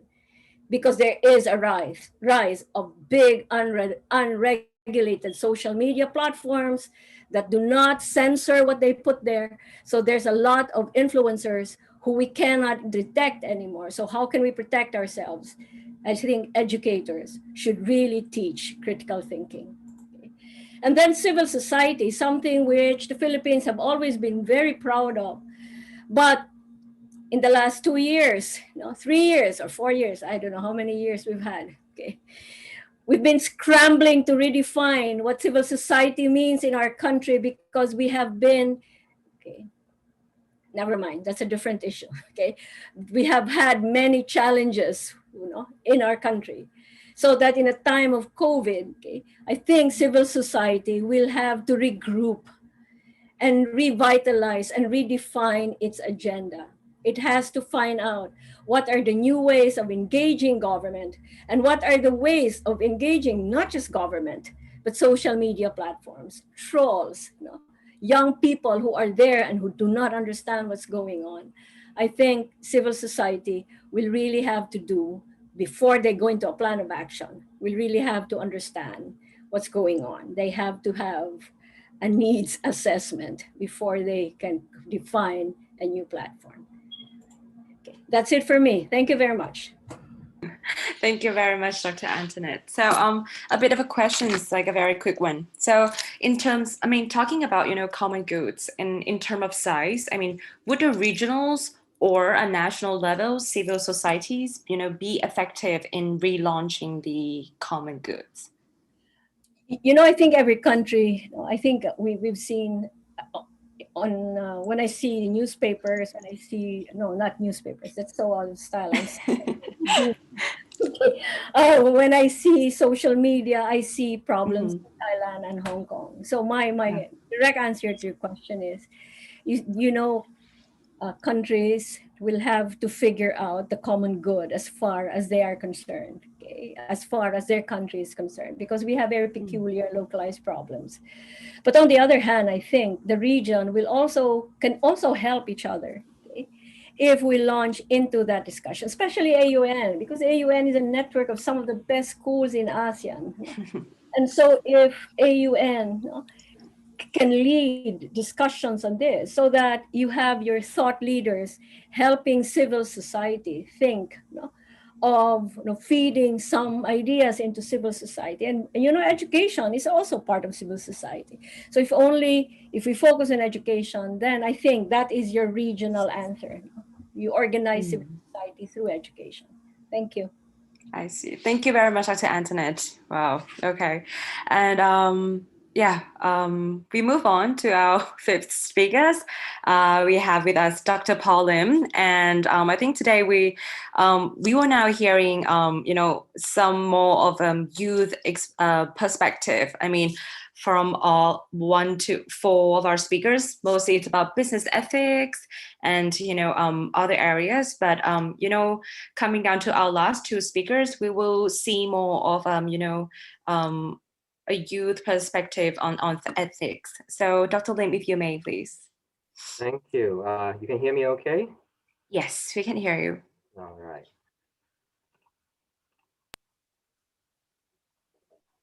Okay, very good morning. Let me just get the slides up. Okay. Okay. Yes.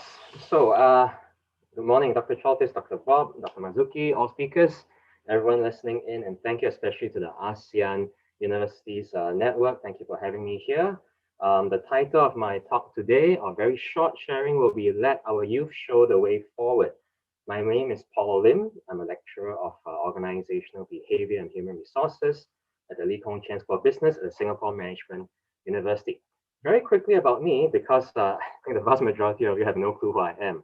I spent 10 years in the FMCG, brand management of ASEAN-based brands. And then the last 13 years, I have I've been teaching in higher education in the Singapore context and in China and also, within the region. Teaching interests, I teach leadership, ethics, conflict management, and employer branding at both the undergraduate and the postgraduate levels. And my research interests specifically are mentoring and individual resilience.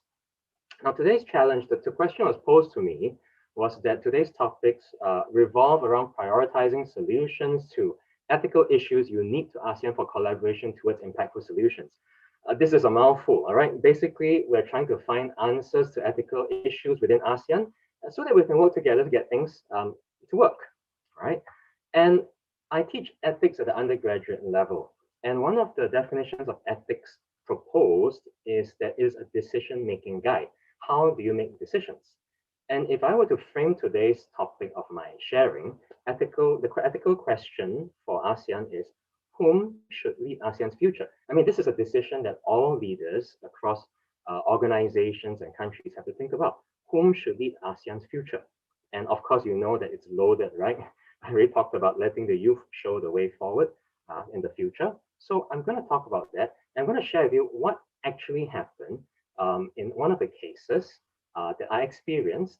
And you will see from that, all right, how and why I'm pitching that when we let the youth lead the way forward, that we are making the best decision, all right, for ourselves and for ASEAN. Let me give you a context first. I teach a course within this framework called the SMUX framework. Now, it's a type of course within SMU that deals with current unresolved issues within organizations. So we have faculty within the university and industry, we collaborate to deal with interdisciplinary topics and using different approaches, right? Both from academia and practitioner approaches. But the key thing is that there's active mentoring between students and faculty and this industry and students. So it's an experiential learning framework and the collaboration between the academia, corporates, nonprofit, and government organizations. It's very different from the traditional lecture tutorial system in a university, all right? We have it such that students take ownership of the learning and the teacher is the facilitator to guide students along. And this changes the mindset of traditional universities because we are encouraging internal collaboration, both within faculties, across faculties, and to stakeholders externally. And the actual thing that happened for this SMUX course that I taught was employer branding. Employer branding talks about attracting young people specifically to companies because companies are finding a headache. ASEAN is full of young people and young people have choice and they want to know, do you give free food? Do I have 5 days work week? What time do I get off? And a lot of companies think they understand young people, but they really don't know what young people really want. And a lot of times they attract the wrong kind. That's a talent management issue. And they don't know how to attract the right talent. So this SMUX course took place in 2019. I was looking after a group of 27 Indonesians, 20 Singaporeans, and 1 Vietnamese to collaborate on an Indonesian tea plantation manpower consulting project. The headache for me was that I had to look after students from business faculty, economics, politics, computing, accountancy, and social sciences. I have never taught so many students from different faculties before, right? It cut across 1 week in Singapore, 12 days in Indonesia, over a 3-month period. And the students collected primary, secondary data through questionnaires, interviews, and came up with a final report and 8 very different and unique presentations, both in English and Bahasa Indonesia. There were sleepless nights, blood, literally blood, sweat, and tears, all right? But what came out was relationships for life. And let me show you what happened, all right? Well, this was the plantation itself on top of the mountain. We were all herded like sheep and cows in the trucks up the mountain. As you can see, I was one of them inside. This is in the classroom in SMU and the classroom in Indonesia. And this is the final group photo in the presentation hall. But friendships for life definitely happen, right? And this is what I hope within ASEAN, the young people were friendships for life to lead ASEAN forward. Now it's a baptism of fire, all right? Or I put the hashtag adulting. Young people understand what this is about. Things did not go as planned. There were many unforeseen circumstances, and the humans got in the way of the project, as it is in all situations. There were roadblocks, literally, and many unforeseen surprises that even myself and the people at SMUX office, we didn't foresee those things. They just came out of nowhere. Now, it was as if we were expecting a McDonald's Big Mac burger, but all we got was these small gem cookies. So it's really difficult to put a particular blame on anyone or anything, but all these things just happened during the course. But what I observed was this. The young people, even though uncertainty was an everyday issue, and remember when I say young people, I'm not just talking about Singaporeans, I'm talking about Indonesians and the Vietnamese students. Uncertainty was thrown at them every day, but no one gave up. Sure, there was complaining, they came to me, a lot of cigarettes were smoked by a lot of the students because they were very stressed, right? But the interesting thing is this, this course was not graded. That means they get no grades. Yet the students all push themselves very hard because there's a passion to want to do the job well. Now, this course was sponsored. The students didn't have to pay a single cent. And yet the students did not become complacent and say, oh, this is a free holiday. They didn't do that. It broke through cultural and communication barriers in a very, very short amount of time, and they performed at extremely high levels. Cooperation and collaboration was at its purest and agenda-free. It was really beautiful thing to see because the students sincerely wanted to do a good job, right? They really wanted to help this tea plantation attract the right kind of people. So I thought that, was it a good attitude they had? Was it professionalism? Or was it even duty-bound ethics? Because there was really nothing in it for them, right? Except for the very fact that they wanted to do something really well. Well, I mean, if Immanuel Kant was probably one of the most famously known for duty-bound ethics, right? He would say, I'm so proud of you guys, right? Because the students went above and beyond what they needed to do. These are the comments from the students, all right, that I heard directly from both Indonesian and Singaporean students. We all want the same things. They, as in Indonesian students talking about Singaporean students and Singaporean students talking about Indonesian students, they are the same as us. We are not that different after all. This is the best. The Singaporean students were saying, wow, the Indonesian students are way better than us in Instagram. We must learn all these hacks on Instagram. And now I understand why they think this way. But the problem is this. I think as leaders, as decision makers in the respective countries, and All countries within ASEAN, I believe, are guilty of these. These are stumbling blocks. Reverse ageism. When the older and the more experienced look down and underestimate on the youth. And this is a challenging thing. There's a resistance to sharing power with the youth. Because are they ready? Do I want to lose power? Will they mess things up? How do you justify traditions? Traditions are important. Traditions provide stability, but there are evolving norms happening. For instance, within Singapore, for ethnic Chinese weddings, it used to be a huge suckling pig. In the Philippines, we call it the lechon, right? Yeah, you barbecue the pig. In Singapore, we have something like that. But at a wedding, and we all live in small apartments, HDB, government apartments. So now they have it in can pig trotters or pig feet. So it represents the tradition, but they have moved with times. And I think we have assumptions and fears where we don't understand both the young with the experience and the experienced with the young. This is my call to action. All right. ASEAN's youth do not have the emotional and political baggage traditional leaders possess. I get it. As leaders, we have seen a lot. We have gone through a lot. We know the challenges. And sometimes we look at the young, we start thinking of TikTok, we start thinking of silly videos that they do and they don't understand and ask inconvenient questions. But the thing is this, they don't have the emotional baggage. They are a clean slate. Could we not allow them to share ideas? Collaborate ASEAN-wide, all right? I wouldn't pretend that we understand our youth. Please don't. We honestly don't. And that's the reason why this consulting course and employer branding is so popular, because companies need help. If companies need help, I suggest that even governments need help. Spend time with them. Don't assume that you understand them. Take some time. Find out what they like. Be silly with them. And young people, hang out with the experienced people. Don't think they're old and fuddy-duddy, all right? They know stuff that you don't.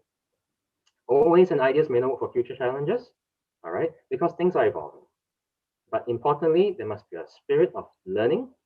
And end of the day, there must be humility on all parts. And so this is my challenge. And I say that we let the youth maybe not take over the lead, but show us the way forward. And traditional leaders, the older, more experienced ones, accept them, embrace them.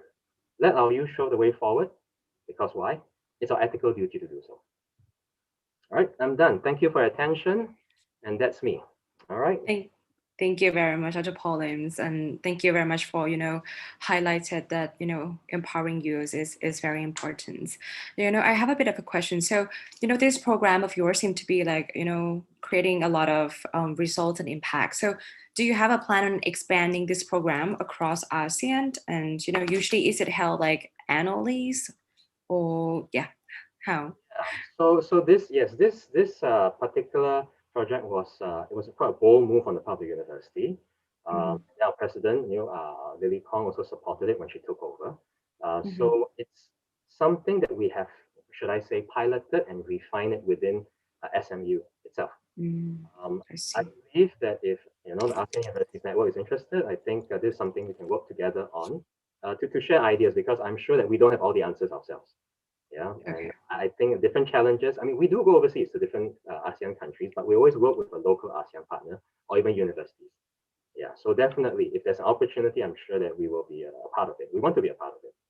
I see. Thank you very much, Dr. Pauline. We keep that in mind. Thank you. And now we move on to our very last speakers, Mr. Senjaya Mulia, and he's the founder of ASEAN Youth Organization. So without me wasting the time, I would like to give the floor to our speakers. Please, Dr. Senjaya. Okay, hi everyone, good morning. Thank you so much. Am I audible right now? Yes. Okay, great, thank you. Right, so thank you so much first to AUN and HDO for conducting these great webinars and inviting all youth from ASEAN countries from different background. And so today we heard from the previous speakers' experience. And now today I will just share about how this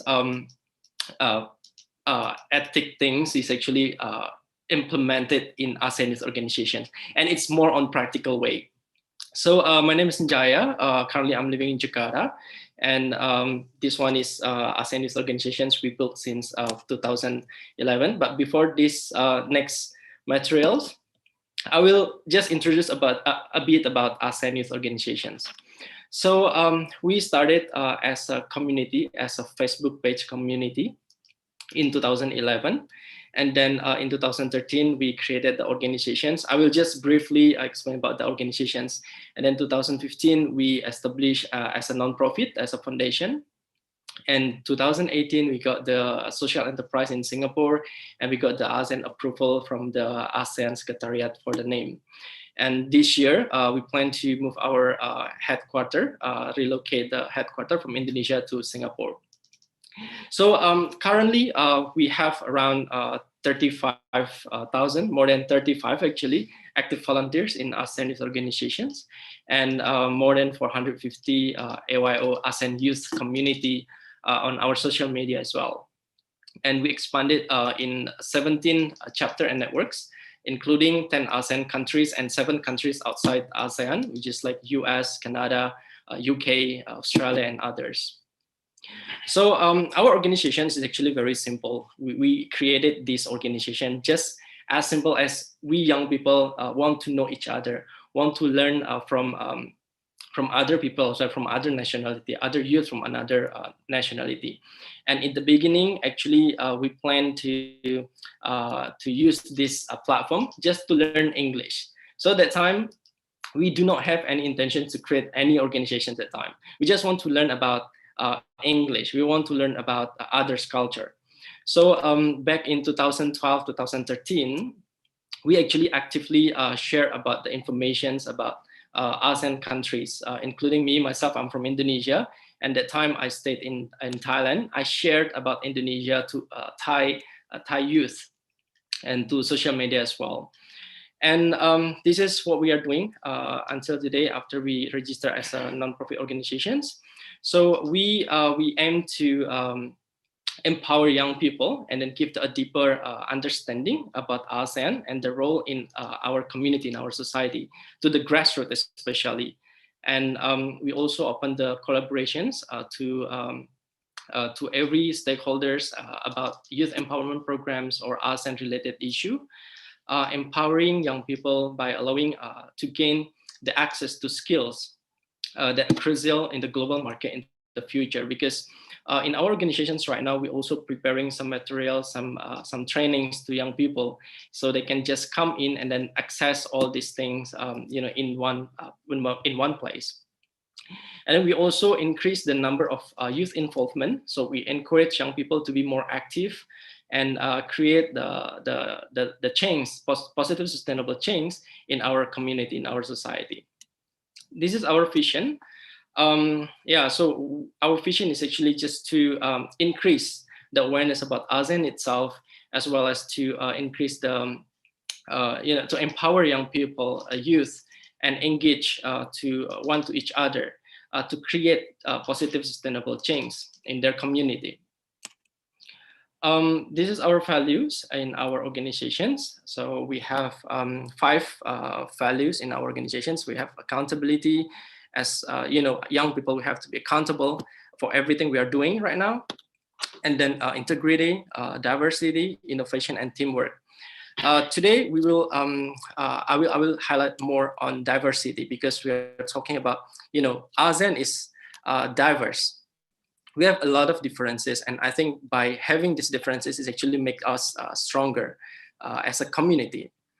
And this is our mission. So this is quite ambitious, but I think by having a lot of stakeholders working together and inviting more young people to joining to impact the society, I think impacting 10 million people lives is actually possible to do until 2025. So what is the impact itself in ASEAN organizations? So we say that ability to learn and apply at least one soft skill or hard skill. So we provide materials to young people to learn, and then by learning that things, I hope that we can they can implement this one to their society. They can distribute, or maybe they can share also to another people again who has maybe no access to maybe internet access or maybe other things. So this is something that I always emphasize within our team, that okay, we have to do something good to our society, to our to people around us. And this is also related to the principle of ethics, our discussions today. So in this principle of ethics, is actually there are a few things that we have to be equals. We have to be a good person. I personally believe in karma. Like when we are doing something good, then I will get something good as well in the future. And if we are doing bad, I'm sure that in the future we'll get something bad as well. For example, if we are trying to get or stealing something from other people, probably we will get jailed, right? So this is something that always applied to everyone, and I'm sure it's happened to all of us. And in our organizations, to impact these 10 million people, we hope we open collaboration as well to ASEAN and the partners. So by having these collaborations, we can work together, and then we can create even like more impacts in the future. And sometimes every time we have the events or maybe some activity in our organizations, we always encourage everyone just to know each other, no matter what is their background, what is their, or gender, religions, whatever. As long as they have a good connections, have a good communications, one to each other, I'm sure that in the future they can work together. And of course, if they want to work together for creating the impacts, the impact itself will also be even better. So there's a few programs that we are currently doing in our organizations. We have three main focuses program. So the first one is youth empowerment, and then second one is social volunteerism, and then the third one is economic enhancements. All the activities is more related to seminars, conference, youth discussion, youth advocacy, and some campaign as well. So this is a few projects that we have already done and currently doing it right now. But during the pandemics, most of our activities shift to online activity. So we cannot meet up with other youth from other country. We cannot communicate face to face again. We cannot do something like in the real life, but we're still communicating in online. So since 2012, 2011, we have already created more than 250 projects in Southeast Asia related to youth. And this one is, most of the project is actually initiated by the youth itself. So they usually, we usually just meet up and then we plan something and then we execute it, just as simple as that. And sometimes there's no funding as well for that activity. So we just make it as simple as we can, how we can create the change to the community. This is few partners and supporters from our organizations. And now it comes to this discussions. So based on the definitions of sustainable development from Brundtland Commissions, sustainable development is a generations meeting with the needs without compromising the next futures or the next generations to meet their own needs.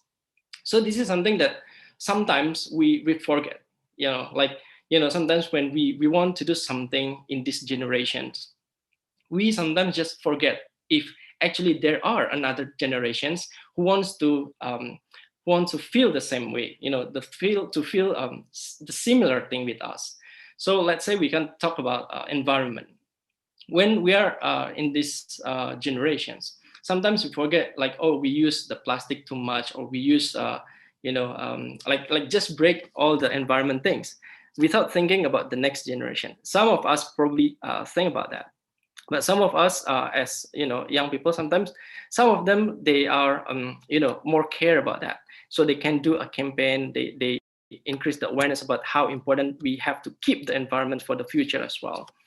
Yeah. So that's why in our organizations we have a few programs, and this one is kind of main program in our organizations that we're focusing on the sustainable development goals. So we have, like, for example, one program named AYO Ambassador. So we recruited around 100 young people from Southeast Asia. we give them a training for 6 months. So every 2 weeks we meet each other, and then we talk, we brainstorm, and then we also inviting some expert and professionals to come and then share the expertise to them. And we also encourage these young people, these ambassadors, to create their own activity or their own organization as well. So we ask them to, like, okay, you guys can create the small organizations and then make it sustainable. Because when you are trying to join with the organizations, join this program, you have to make all the impacts, all the activities you are creating supposed to be a sustainable activity, not only for 1 week or 2 weeks or maybe 1 month or 2 months. We have to make it very long-lasting program, right? So that's the things that we always encourage everyone to join with the program. And this is the top skills by 2020 by the World Economic Forums. And I think, I'm sure that everyone knows about this as well. So in our organizations, we also always give the trainings about these soft skills to our members and to our participants as well, because this is very important for them to have for the future career of young people. And this is the last things that it's related to intergenerational communications. So as we know that we are now in different generations, there are a few generations that probably they have many differences. And I think this is very good if we can understand one to each other. Because like based on my experience, when I meet some people like senior, they have different style of work. And when I meet the younger generations, they also have different style of work. So this is something that we have to understand and then communicate among us, so we can achieve the goal together. So why it is important by having this intergenerational communications? This one have to in this picture we have two guys. One is older man and the other one is the younger one. So based on the experience, the thoughts, they are probably same. They have their experience, they have minds. It's very good ideas, something. But what is the different things is actually in this part. Sometimes the older people, they have less energy to execute program or to execute something. Well, not all of them, but most of them. So the younger generations, they have more energy. They are very active. But we have the problem sometimes. It's about the financial program, the financial support. Older generations, usually they have money. They have, they are rich usually. And then for the younger one, probably they just like graduate from high school or maybe from a university. They don't have money, but they have a lot of idea. They are creative. They have a lot of creativity. So what we can do here is actually just combine both of them. So by having these collaborations, I'm sure that in the future, the programs itself will be also sustainable and impactful to the society. So this is one of sample from my side. So on the top part, on the top picture is myself. Actually, I joined with one of the forum by ILO. And then I was the youngest participants in that place. So I share about how young people actually works, the culture, how we young people communicate with others, and something and so on. And the down part is actually also me in this part. I was the oldest person in that forum. So it's quite funny because like when I met with the younger generation, they have totally different style also. How they communicate with me, how communicate with others is totally different. But by having this difference, I think it's also benefits to us just to learn about how we can improve all of those things. So this is the key of success of life. So on the left side, we see the exposure to all possibilities. So I'm sure that as young people we have to open to all possibilities. We have to brave enough to facing the mistake. We probably can do can have a lot of failure, to in our life, but just make this one as something that we can learn on. And then skills of the future. This one we also have to learn about the skills that are probably needed in the future. In this pandemic, everyone have the access to all the on the online. You can just grab, or you can just open Google and then search a lot of materials available on the Google, on the platform, on internet, and it's actually one thing that we can do. Hands-on learning, I think, same. So it's like just like learning all the time, and then how to improve ourselves to be a better version of ourselves. And of course, top of it, we have the growth mindset. And this is very important. If we don't want to, if we don't want to learn, if we don't want to grow, I think it's going to be, we will stuck in the same place. So this is something that we have to push for our life. And this one on the right side is actually more on the intergenerational communications. So sometimes we always have a negative stereotype to different generations. Sometimes the older generations, the previous generations, always think that, oh, millennials is like so naive, so stubborn, or something like that, right? And in different side, we as millennials, we always think that, okay, the older generations always, I don't know, like too authoritative, and then too traditional, and something like that. So this is something that we have to avoid, and this is something that we have to kind of fix, because all this negative stereotype will not be good for ourselves to do something in the future. If we can work together, why we have to think about, on our perspective to other people about something, kind of like we judge other people, So just avoid these things, just remove all of this mindset, and then grow together and be success together. And then, yeah, this is how to contribute and make a change. Of course, by like in our organizations, we always come to the meetings, and then high-level meetings sometimes, and then we engage with other young people. We came to the rural area. We went to like the community directly, and contribute something to the community. So that's some materials that I shared today, and I took reference from XYZ by Rachel Focardi. So if you guys have interest or want to learn about generational, intra generations communications, you can try to find this book. It's very good. It's very long book, but I think it's very nice. And then this one is others reference I took. So that's all from me. Thank you so much for this opportunity. And this one last quote from myself is like, no matter in what generations we belong to, let's work together for as a generation of change. And this one is work. Thank you so much. Thank you very much, Mr. Senjaya. So a bit of questions. So, in your experience, seems like probably you get to work a lot with, students, and also, adults as well, from multiple generations and cultural backgrounds. So, what differences have you encountered across culture in regard to the, intergenerational communication? Right. I think for the intra-generational communications, sometimes when I came to, I visited in most of ASEAN countries before. And then every time I met with new people, sometimes I met with the senior generations, or maybe sometimes like younger generations as well, because I work with them quite often.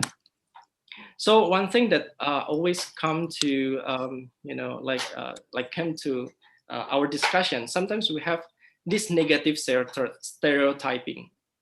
And this is sometimes like make us feel like uncomfortable, because sometimes when I met with the older, they will think that, okay, my generation is actually not, we are too arrogant with something. We don't have experience or something, But in the other side, we always think that the older generation say like, oh, it's too traditional. The way of work is also different. Probably they are, like they love to work from 9 to 5, for example, or maybe they want us to join the corporate or maybe work in a big company.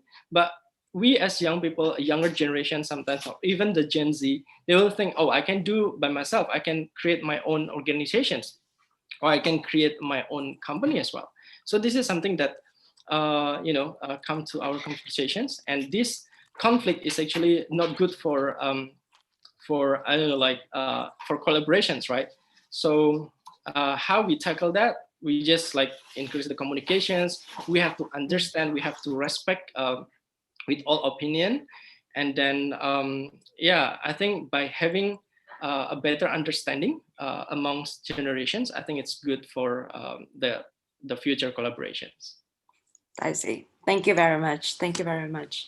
And I think the time is running fast, and so let's move on to the next session, which I will shorten it up. So it will be based on the 6 sessions. I have received a lot of questions from the audience in Zoom, and especially on the AUN YouTube channels. And our teams, has collect them, and I would like to share some of the questions with all speakers. And so this one is open up. These questions that I pick is, I think it's pretty, probably will be quite easy for our speakers to answer, and it's open up for any of the speakers. So this one is, we received these questions from one of our audience, and she asked, how do we define ethic in a diverse and multicultural ASEAN?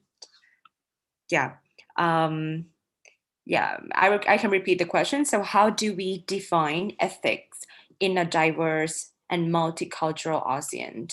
So maybe Dr. Marzuki or Dr. Antonette, maybe any of us speakers who would like to respond to this question.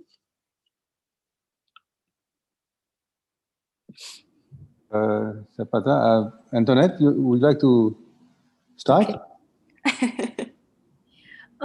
When you talk about ethics, the first set of values that we learn are always from a community.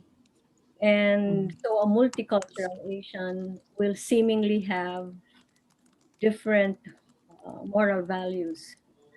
However, I always say when I teach that many times culture actually share the same values, but dress them up in different ways because of their cultural contingencies and their historical contingencies. Meaning, if you scratch beyond the surface, in fact, multicultural ASEAN will have the same, not all, of course, but will have similar values, but will manifest it differently because of where we are.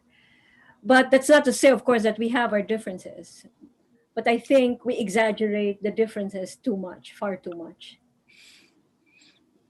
Yeah, thank you. Dr. Marzuki, you would like to add on? Yes, I think just to follow on that, I think the question speaks to the essence of what we have been trying to discuss. Not a simple question, but my sense is that we are now in ASEAN becoming more, we are much more conscious of ourselves. We've always been living within as Antonette was saying, a family kind of a context. This has changed. This has changed. We have become, in a way, very desocialized. Traditions have become much more, let's say, lax, and the challenge now is how do we as individuals find our way within a society that is so diverse, and therefore there was always this challenge, within ASEAN in living together. Do we adhere to a set of core values, or do we just try to get along with each other? That is always the challenge nowadays, and therefore you have this transition, you have this atmosphere of uncertainty at the moment, and therefore you seek comfort in matters that gives you assurance, in your identity, in your religion, in your group, and therefore there is a risk that we will, unless it's consciously checked and being pushed back, that we will drift and become more tribal, and more exclusive, and therefore I think basically, apart from the outer external differences, I think it's a simple matter of feeling compassionate with each other as individuals, and so that's very simple. But having said that, there is now a motivational deficit to adopt ethical approaches, to our relations. Has always become instrumental, a very utilitarian, as Antonette and Professor Eko was saying. Yeah. And so the more we open up our borders, within ASEAN, the better. I think that's one key issue. One idea in the past, and this was, I think, suggested by the Prime Minister of Malaysia, an old friend, Mr. Abdullah, was that perhaps an idea of a single ASEAN passport would affect some sort of a mind change, a growth in a mindset, as Mr. Senjaya was saying. So let's look at the ways that emphasize our commonality within ASEAN, and just let the rest take its course. Don't interfere too much. Don't regulate too much. Just allow things to take their course within certain broad parameters, and that is, I think, a very big challenge for the leadership of ASEAN, because there's been too much immersed in trying to maintain togetherness, unity, which is fine. But it's time now to just loosen up a bit, yeah. The ideas of the ASEAN passport is very interesting, and are we on the way to that, Dr. Marzuki? I mean, but probably I think it will be still a long way to the ASEAN passport, right? Of course, it will be a long way to, but let's put it on the agenda, you see, so that we can push things along and create this unity as the European Union. I think they have a common passport within that organization, but that does not diminish the national identity of each citizen of the European Union. But it helps to create that closeness, that closeness between ASEAN nationals. Yeah. Thank you very much. Thank you very much, Dr. Antonette and Dr. Marzuki. Any other speaker would like to add on to these questions? Okay, can I a bit? Oh, yes. Yes, we have, a bit, Thank you very much. I think, yes, we are diverse, but we are united also.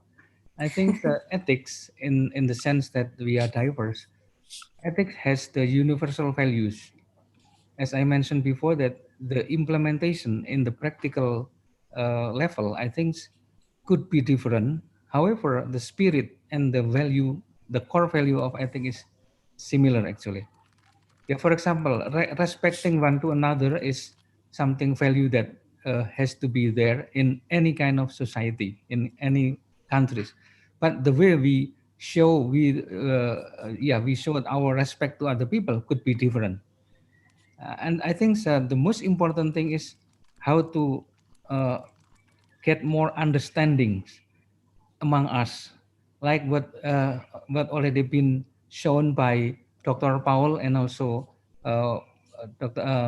Senjaya. I think that is one way to get more understanding among us, and then we know that the background each of us in the 10 ASEAN nations. That is why sometimes when we see our colleague from other country do something that is different from me, I can understand, oh, that is the meaning. So there is no prejudice, there is no misunderstanding in the end.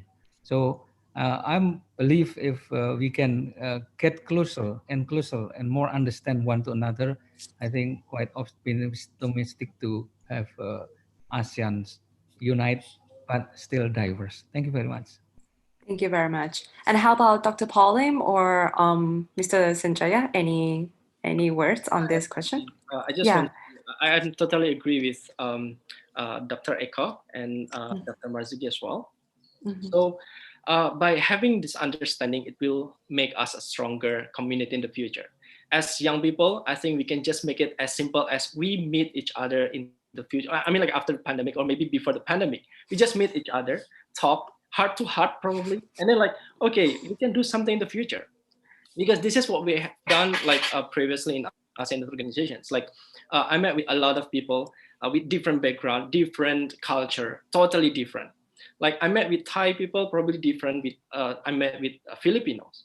And then at the end, when we are young together, work on some projects, when they are growing old, probably some of them become the president of Philippines or maybe become the president of Indonesia. And at the end, they become friends because they know each other before. They worked together before. And as simple as that, you can just create a better community in the next future. When you have a meeting, like official meeting, just, oh yeah, we work together on something. We have the similarities. We have the same idea on, creating a more resilient community. Just do it. I mean, since we are, as we are young people, we can just, as simple as do it. Yeah. I don't know how to explain this. Thank you.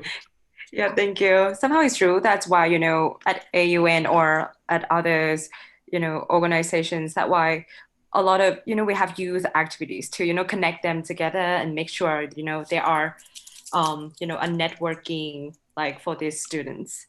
And Dr. Paul, are you going to say something just now? I think my fellow speakers have answered it so well. I'll volunteer to take the next question.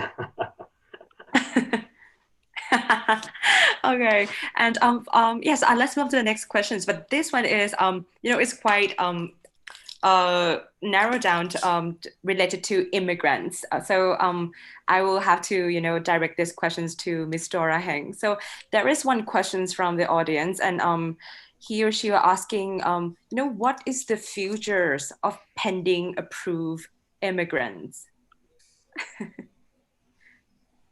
Sorry, can you repeat the question? Pending? Yes. What is the futures of pending approved immigrant? Yeah, this is the questions. But yeah. Is it clear or is it you need a clarification? Yeah, I think clarification could help. Yeah, but this one, wait, I'm not sure, but okay, let me jump to another question first.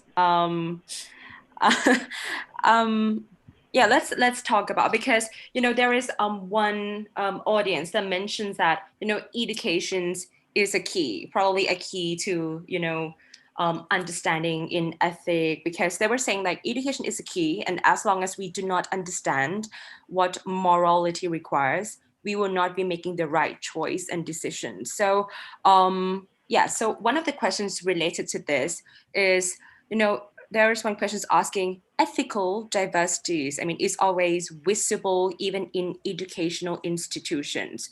And the question was, what is the best way to address this type of diversity? Maybe this one is also open to all the speakers. Should I repeat the questions?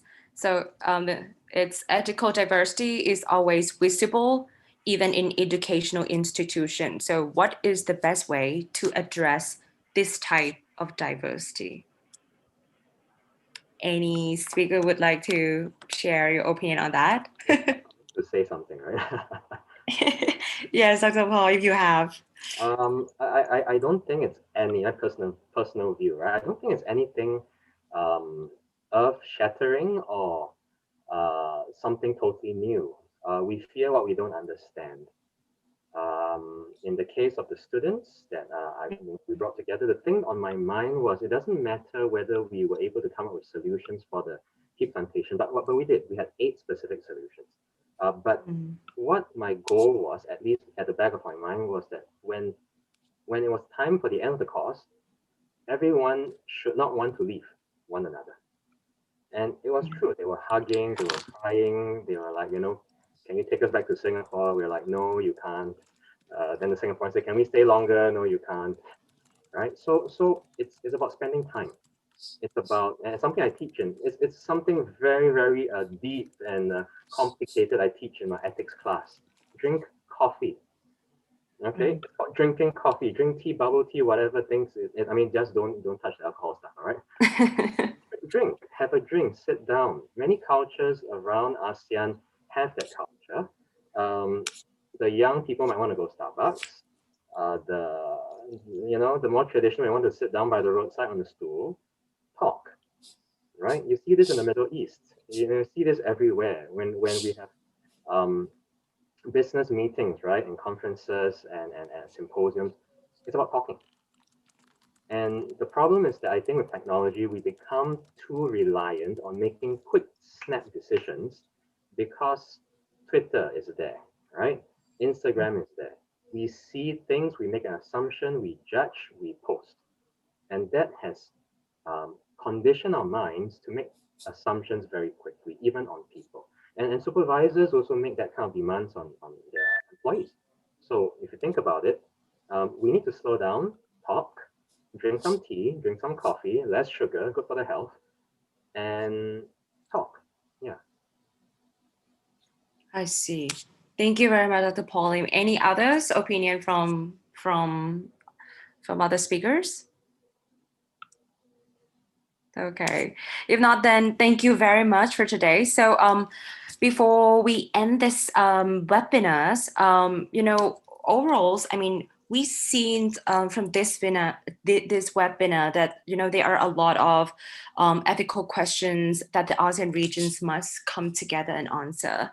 And this answer, will be difficult because to get a real holistic solutions, we must begin talking more and more to people, probably, at different age and generation as well, and from different countries, who may not agree with or even like. So today we heard from Dr. Marzuki, speaking from a regional perspective on a regional approach going forward. And we've heard from Ms. Dora Heng speak about migrants in Singapore and how society can come together to address that. And also from Dr. Echoes on the necessity to consider business ethics, and from Dr. Antonette on the importance, philosophical consideration on these ethical questions. And from Dr. Paul Lim on the inspiring story about youth overcoming overcoming the adversity in their effort to help others. And lastly, Mr. Senjaya's on the promising youth and the importance of intergenerational communications. So I hope that this webinar has not only contributed to the conversations of ethics in ASEAN, but also move it along. And although the level of excitement is high now, but we must take care to be consistent and vigilant in our considerations for ethics. So allow me to end the webinars, and on behalf of ASEAN University Network and our partners, thank you very much to our speakers for sharing all this with us, and of course to our audience for engaging and interacting excessively in this webinar. Much appreciated. And before I say goodbye today, after the webinar, you will be receiving an emails with the link to the survey. Please fill the survey, as we would love to hear from you. As we would love to hear your feedback. And after you submit the survey, e-certificate will be given to you if you tick yes for the e-certificate. And also, audience were asking about the sharing of the resources like PowerPoint. So it will be shared to you after the webinar.